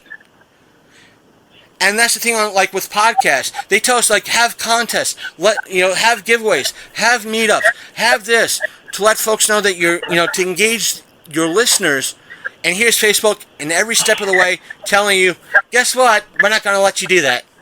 Right. And no one will see it. You'll post up a contest. No one will participate. Right. And don't put up a video because there could be music in the background. They'll have to take it down. Right. And it says here, when members leave the group, they have a choice to take all their content with them. This applies to admins as well. So if you had an admin that posts up great content and they leave the group, they have the ability to take their posts out of the group. Which means if I make you an admin and you post up a photo of me, you, and Michelle or you, me, and Lloyd at a local baseball game having fun. You leave. And that photo's doing well and helps promote the show, and it has been promoting the show. If I don't snag that photo and you leave, let's say you decide to, I'm done with Facebook, I'm gone, that photo's gone. Right. That photo's gone. Despite the fact that it's doing well and you want that photo to do well. Facebook says, all right, it's yours, bye. Take it, leave. And see what's like right here. Teach readers to leave a reaction, not a like. Liking a post means nothing to the Facebook algorithm. It does not qualify as an engagement. Readers need to love it, react with shock, or use the laughing reaction. This shows positive user experience and will help your organic reach. Comments also boost your reach, and GIFs will give you the highest ranking algorithm. But here's the next one that correlates with that before you respond. You cannot tell users how to react. In other words, you cannot say things like love this post or leave a comment below. Those phrases will suppress your reach because they're considered engagement baiting, and you should say something like leave me a heart and engage and leave me a heart and etc. etc. Engage baiting includes words like comment, vote, react, share, tag. Really, I'm a podcaster. This affects me. It's like if I see you, it's like last thing. If I go to a show like Otakon, take photos. Hey, if you see yourself, tag yourself. I can't do that. I have to say, it's like, hey, if you see yourself, let me know who you are. Or if you see yourself, leave a like. But on like YouTube, it's like, hey, leave a like, comment, and subscribe. Right. If you have an opinion, let us know in the comments section below. To them, you're baiting. You're baiting. No, I'm asking for interaction. Right.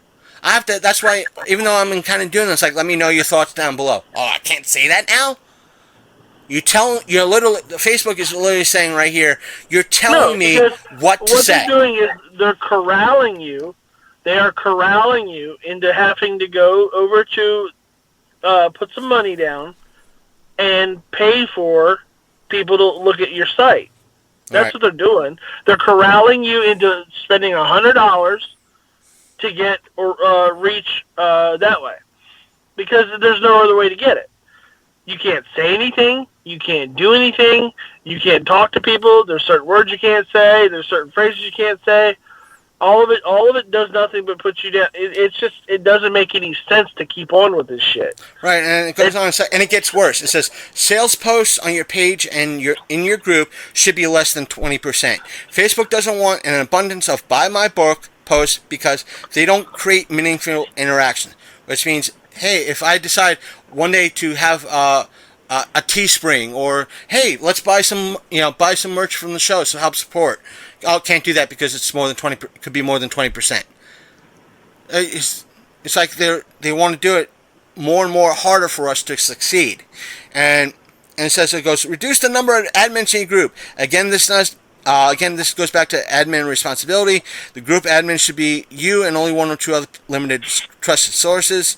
That's kind of hard. It's like, what if we as a show on Facebook have something that's viral, and all of a sudden we go from close to 200 people following us to 2,000 or 3,000. 3 people can't manage a group like that. 3 people can't manage a group like that. I need more than that. I might need 10. I can't sit at home scrolling through Facebook comments all the time. It says, let's see. Authors should reduce takeovers or change how they are phrased. The word takeover is being suppressed. Instead, have a party or author gathering or evening engagement. In essence, I can't say, hey, let's go to the Library Comic-Con and take over the event. It's got to be that fan meetup. It's got to be, we're having a gathering at the Library Comic-Con or the 4-State Comic-Con. And it goes on. Reduce the number. Again, we said that. Create group rules within Facebook, not just pin in the announcements or written in about section of your group. They set the tone for the group and then gives you something to point to. If someone's not following the rules, it's your responsibility to make sure everyone's on the same page. It goes on to say, link the group to your page. Facebook is going to be coming out with features that are specific to business pages that have groups. That's already done to show with us. Be a convention starter in groups. Earn the badge. It shows that you're creating meaningful conversations. Readers are like you. If they like to see... post daily. Try to start something. Which I try to do nonetheless with the show anyway. Right. But then again, you're limiting me. If this post is true, they're already limiting me what I can say in order to start that conversation. Exactly. And it says also here, it says, understand Facebook community standards, and know that it's a robot screening your content. It's important to work within those rules in order to present on social media. Understanding and following these standards will help boost you in the algorithm and help your ad approvals. Which also means, what it's telling me is like, that bot, if I post up a cosplay, let's take Carrie Marie cosplay. She's a wonderful person, nice person. If she posts up a Spider-Gwen type of cosplay. Right. I'm not body shaming, but it presents her physique in a certain way. If that bot says, "Hey, that's offensive, that shouldn't be here," I could get in trouble. Right. And it goes on. It says, "Newsfeed is shrinking. Stories are merging with the newsfeed. Messenger is being favored." Let's see, where is it? Messenger is favored. Take the time to look through all the available options. Messenger is going to soon be separated from the desktop, meaning that it'll be its own entity. WhatsApp and Messenger will be contained and be used for direct selling. Remember, Facebook is moving to the future is private.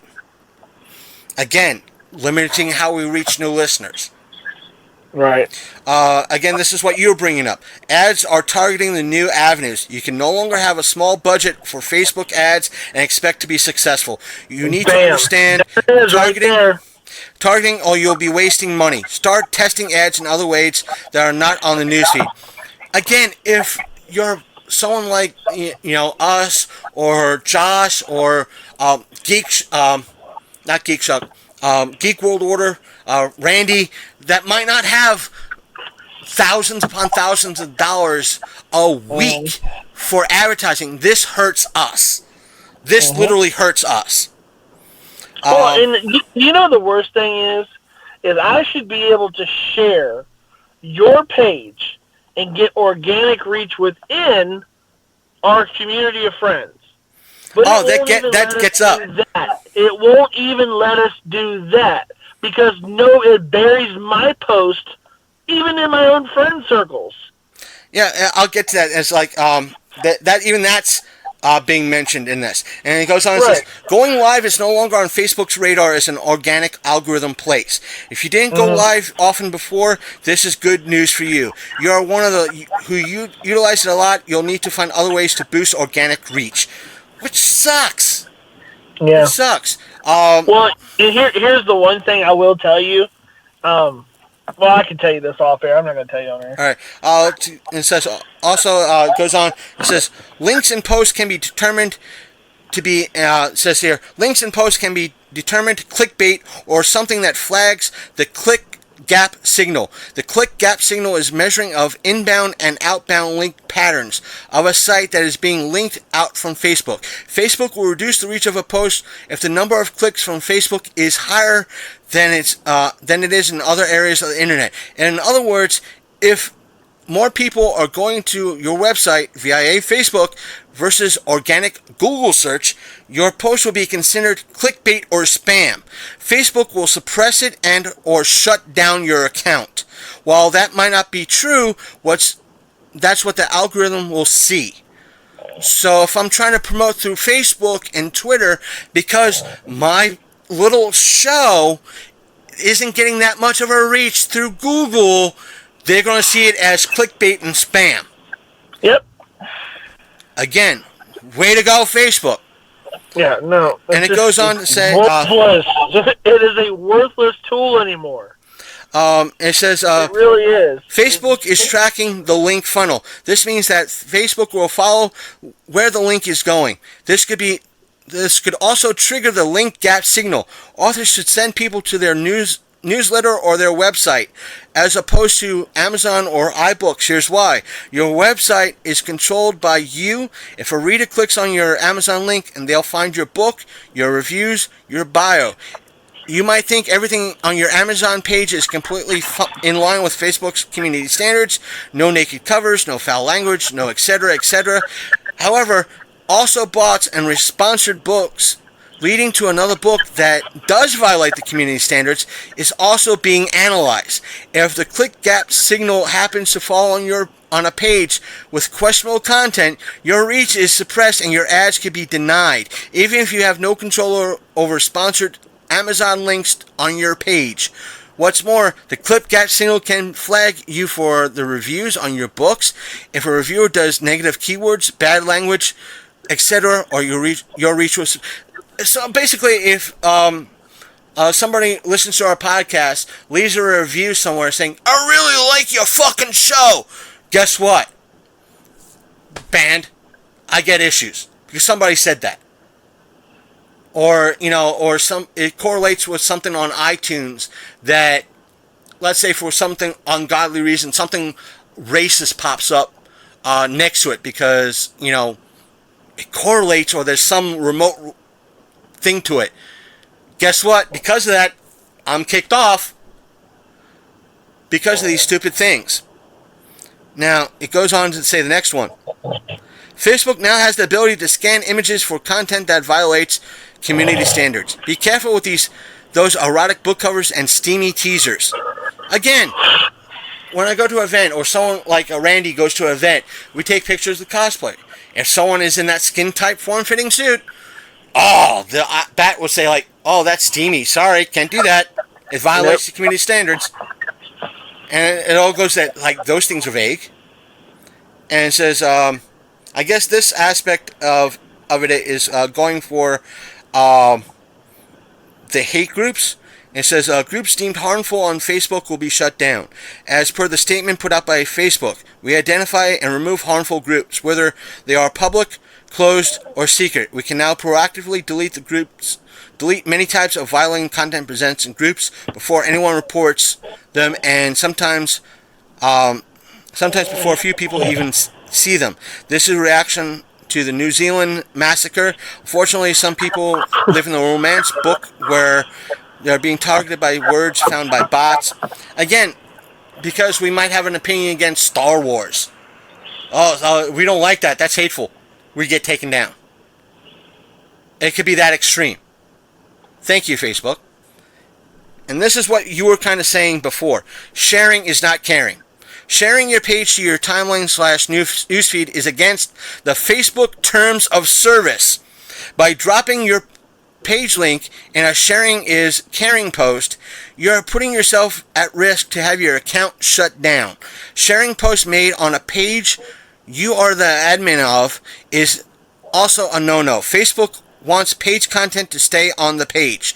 However, if a reader, a non-admin on your page, shares a post from your page, the complete opposite happens. This boosts your ranking in the algorithms. Facebook views this as positive content because a reader cared enough about the post to share it.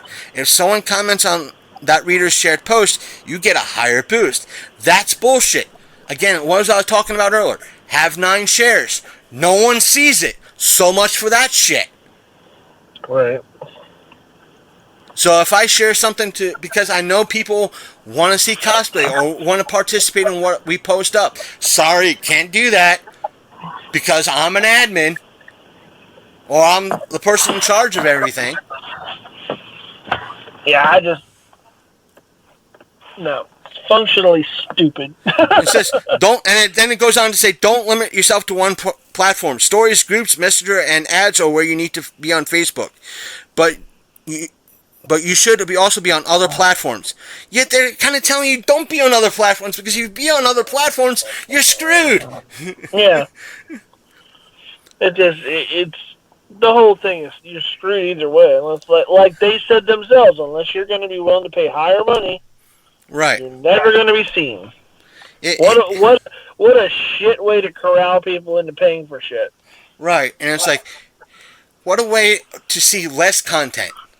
Yeah. You know, it's like, if I'm already on a limited budget. What if someone like Johnny Johnson doesn't have the budget to the advertising budget of a CNN or WB or something like that, or comicbook.com that might have $1,000 that they could spend on a post to freaking promote it? It's hurting the indie folk. They don't care. Obviously, they don't care. Because just like everybody else, they're just looking for the high dollar. And that's why you see a lot of creators on like YouTube saying the same things. Like, they rather cater to CNN, to CBS, to ABC, to Disney, because they're turning their backs on the creators. You and folks like you and I built Facebook. We care about Facebook, and Facebook for the long time helped indie folks grow. Now, screw it. We don't want to hear. We want to go to the guy that's going to give us $10,000 a week. Yeah. Well, it's just like YouTube. YouTube did the same thing. YouTube built itself up on the backs of independent, creator-owned content, right? Now, they want to tell you what you can say or do. They want to tell you, like, nope, you can't play this. You can't do that. You can't do this. You can't do that. And if you do, we're going to demonetize you. And it's just... Or if somebody comes up with a beef, they're going to blanket, do everybody else. And when those folks complain about it, it's like, but they got me too. It's like, yeah, your content kind of matched what this person said. Even though you're on their side, it matched what this person was talking about. So when YouTube did their blanket thing, you got caught up in the middle. Congratulations. Yep. Oh, but that's YouTube. No, you're blaming the wrong person in this. Yeah.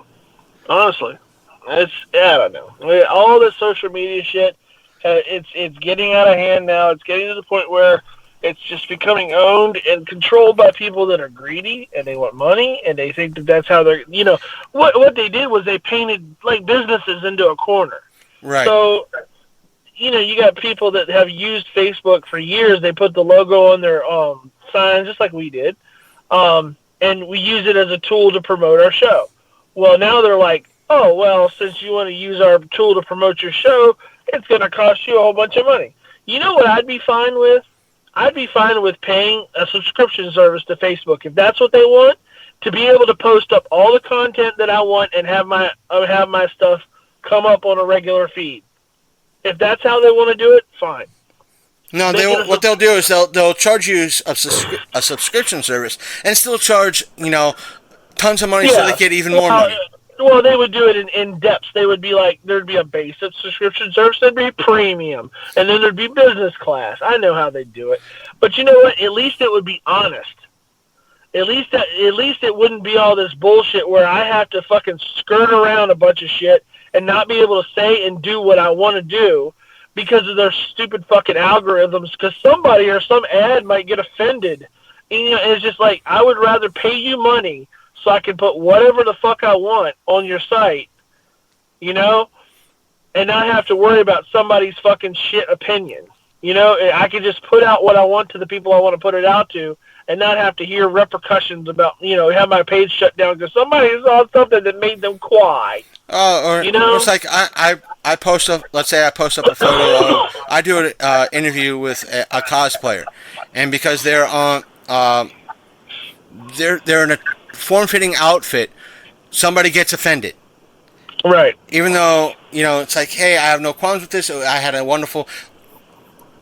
I'll go on to use her as an example. Monique Dupree.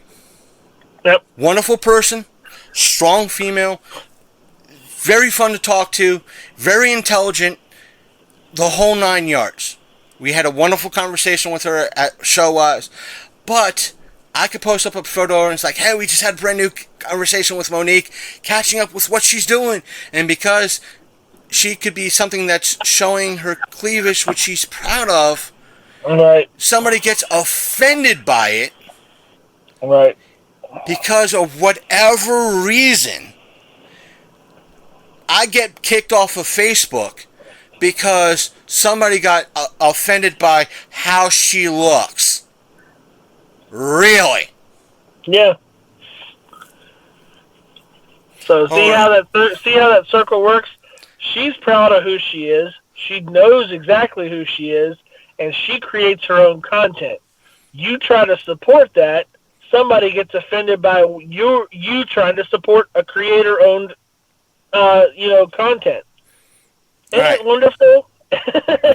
Then you get banned because you were trying to support somebody. Because somebody, or a bot or an algorithm said, oh, that's risque content that you posted up. Right. I didn't, because she's showing cleavage? Is that why? Right. Or is it because she's in she could be in, showed up to the show looking like Storm, which she did awesomely well, by the way. I love her Storm outfit. And because the algorithm sees it as, bad content, I'm gone. Yeah. Or she's gone because the algorithm's bad. And Facebook's like, hey, not our problem. It's your problem. You're the one that put the stuff up. So, really? Yeah. And it's bad enough. I don't know. I said this. A lot of this sounds like hogwash and BS.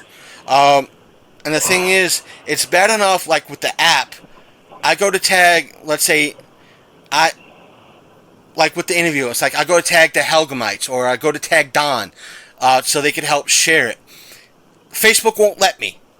I can't tag them. I can't mention them for whatever reason. I can't do that sometimes. Right. Which is bull. Because I want to promote them. I want them to know that I'm trying to do my job as a creator to promote them.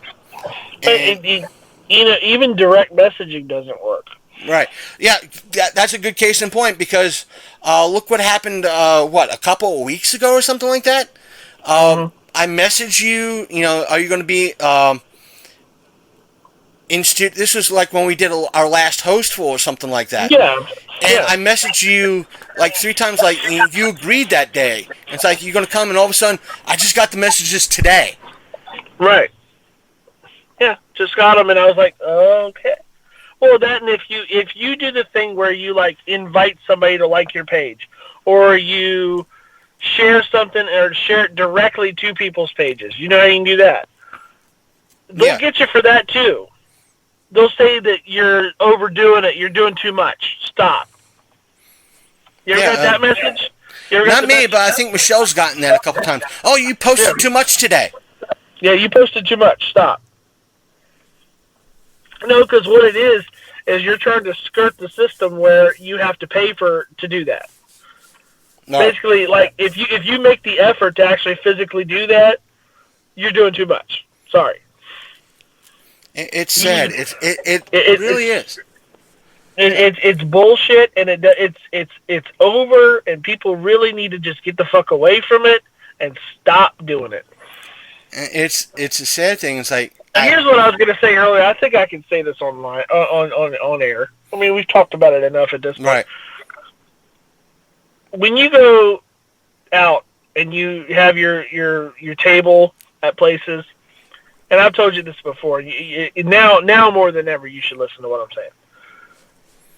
Put out a thing where people can put their emails down. Because the thing is, like, you can directly message people with an email. And they'll probably read it. More often than not, it won't go into their spam folder. If it does, it does. But, like, that way, at least they're getting an alert to when you put up new content. Because Facebook's not going to tell them. Yeah, there's been times like I posted up on my site. I'm sure you've never seen the fact that, hey, there's a new post by, on the page, Long Coat Mafia Podcast. Right.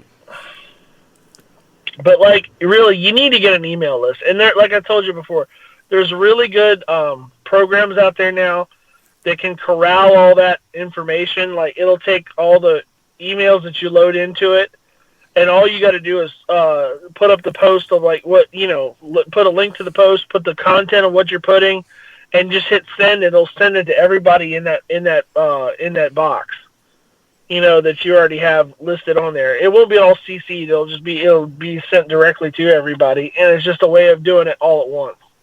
All right.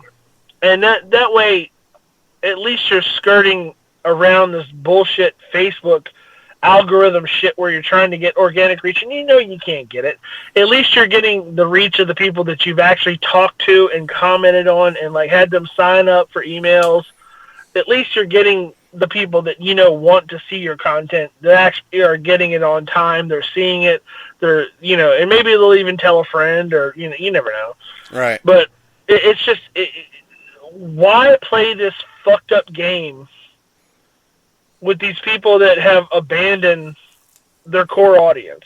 Right. You know what I'm saying? Why play it? Why play to Mark Zuckerberg's bullshit? Where he obviously, and this was just in the news yesterday, that Facebook, has been listening to their, audience. They've been listening in on your conversations. Yeah, and they don't. Not just that. If you mention Mark Zuckerberg in a post, yeah, that post would might mysteriously vanish. Yeah. Like if you put Mark Zuckerberg looks like an alien. Right. Yeah, vanish. Oh, that one specifically, I think Mark Zuckerberg is an alien, something along those lines. Anything an alien, it'll get removed. Because he's offended. Because he's an egocentric little fucking shithead. And I don't care how much money he makes, some things never change. Right. It's just... And folks, if Big Candy does not mind and doesn't have anything else to talk about, even though this has been a long episode, I think we're going to kind of call it quits for right now. I'll just shut up. Because this is how I'm going to probably bill it as our longest episode to date. But I thank you guys, for those of you who listened this far. Thank you so much. So we'll speak to you guys and gals next week. Hopefully we'll have more geek positivity next week, or something strange. There's at least one person I might need to speak to about, as much as I don't like to repeat stuff, but I'll leak this here. I want to see if I can message the person that kind of inspired a lot of our core stuff that we had, our core model, in regards to maybe posting up an episode or two from his old days, from podcasting days. And yes, I think Big Candy might know who I'll be speaking to, and for those out there, some of you might know who I'm talking about. That might be the man, because I found a few old episodes, and I think one of them is zombie survival, and I think that might be a perfect episode to share up. But I want to, I'm sure he'd say I don't really give a crap, but I want to get his permission first before posting it up, so out of respect to him. So I'd ask Dobbs, but Dobbs is no longer on Facebook. So that's being said, unless there's no images that I've seen of Dobbs tagging whatever current name Dobbs is going by. So I have to get in touch with the man in regards to getting that permission. So if so, I'll have to see what happens after that. So take care, folks. I'm gone. See you guys on the tail end, giving our standard promotional and social media stuff. So take care, and we are out. Welcome back to the tail end of the show, folks. I hope you enjoyed the hostful and the sky call. Sorry and not sorry again in regards to how long it is, but this is our first uber long episode. Should go back to a shorter type of episode shortly. Again, if you want to join in the conversation, depending on where you're listening to this, you could always email us at longcoatmafia@gmail.com. Let me repronounce that, longcoatmafia@gmail.com. You could always if you want to, you're always allowed to. We're not holding you back like Facebook says by leaving a comment on the pinned post for this episode in our Facebook page, which is facebook.com/The Long Coat Mafia Podcast. Or you can leave us a message on Facebook telling us what you thought, joining in the conversation. You can also leave us a direct message on Twitter, which our Twitter handle is Long Coat Mafia. Or you can send us a direct message on Instagram. Our handle on Instagram is Long Coat Mafia, as with Twitter, Instagram, and other social media sites. You can always click that like or follow button that's there. Or if you're listening to us on YouTube, clicking that subscribe button, because that helps us. And if you like what you hear, hit that like button. And you can always leave us a comment on YouTube about what you think and tell us that way instead of leaving us an email. But again, if you're listening on Facebook, we're not telling you to do anything. But if you want to be angry at Facebook, please let them know. Leave a reaction if you want. If you really like what you hear, leave a heart. If you got some humor out of this, leave a laughing emoji, and so forth and so on. And that's providing everything is quote unquote true. But still, like I said, with our social media, hit that follow button. Like our Instagram, social, Facebook, Twitter. We are also on, again, with YouTube.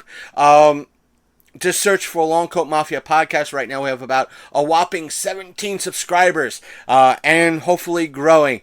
And I can't tell you all of you, but I ask all of you to subscribe to us on YouTube as well as following us on Facebook, because there are times that Facebook acts goofy and there's sometimes that YouTube acts goofy, and because of that, it creates Facebook and YouTube video exclusives. Case in point, with our Helgamites interview, Facebook would not let us finish uploading or completing the upload of our video that we took of that interview. And therefore, it became a Facebook exclusive. So if you want to see that, go to our YouTube page and watch the video there. And while you're there, again, hit that subscribe button. If you like the videos that are there, hit the like button, because it does help us out. It shows the YouTube algorithm that you guys are enjoying everything, and allows more people to see it. But what else? We do have a Mixer.com and a Twitch.com, Twitch.tv channels for streaming. Our Mixer page is Mixer.com /LCMP. Those letters are capitalized. And our Twitch channel is Twitch.tv /Long Coat Mafia Pod. Links are in the description down below. Yes, I'm trying to make this as fast as possible, because this episode, as you can see, is over 4 hours long. Holy shit. But that's beside the point. What else? If you're listening to us on some strange fluke on your desktop, and you want to take us mobilely on your Android or Apple iPhone, you're able to do that by listening to us on either Apple Podcasts or Google Podcasts or Google Play Music Store. I think you could find us there too. Plus, we're available on Spotify. We're available on Stitcher Radio, the Podbean app. Plus, where podcasts are usually found, I think there's multiple that we're on. I'm not sure what. But if you listen to us, and if you rather listen to us on your desktop computer or your laptop computer, you can do so by listening to us on iTunes or whatever Apple is calling their music app now, or if it's on a Apple podcast type of app. So I'm trying to cover my bases, because Apple keeps threatening on changing how they do iTunes now. We are available on Spotify, Stitcher Radio. Yes, you could find the shows on YouTube if you want. Let's see. That's about it. let's not forget our main website, which is the Long Coat. I'm sorry, I'm stumbling on my words because I don't want to make this any longer than it is. thelongcoatmafia.podbean.com. While you're there, you can listen to all our episodes going back to the beginning when our audio kind of sucked all the time. But we had great content, great interviews, panel recordings, creepypastas, and yes, we had a few in the beginning SCP readings. If you want to check those out, just go back to our website, do a search. Using the Podbean app, you'll be able to get those episodes on your mobile device. Just go back, check us out. A lot of great stuff there for all of you to check out, especially like we mentioned in our interview with Monique Dupree. I think that's still available on through iTunes and Google Play because it goes back 90 episodes. So feel free to check that out and snag those episodes and snag those interviews. We have loads of great interviews and panel recordings that I'm sure as hell that you'll enjoy. I'm positive I'm forgetting something. You mentioned that I still have, as of this part of the recording, contact the man who's going by Cal SATM on Facebook. I have to message him about the aspect of using one of his episodes. So either way, I hope to see all of you next week. What next week in essence provides. I hope to see you all then. So take care. I wish all of you the best, and let's make the rest of this year an awesome year. So I am out. Take care. Again, let's go. You've been listening to the Longcoat Mafia Podcast, the internet's most hated and mafia-themed geek podcast.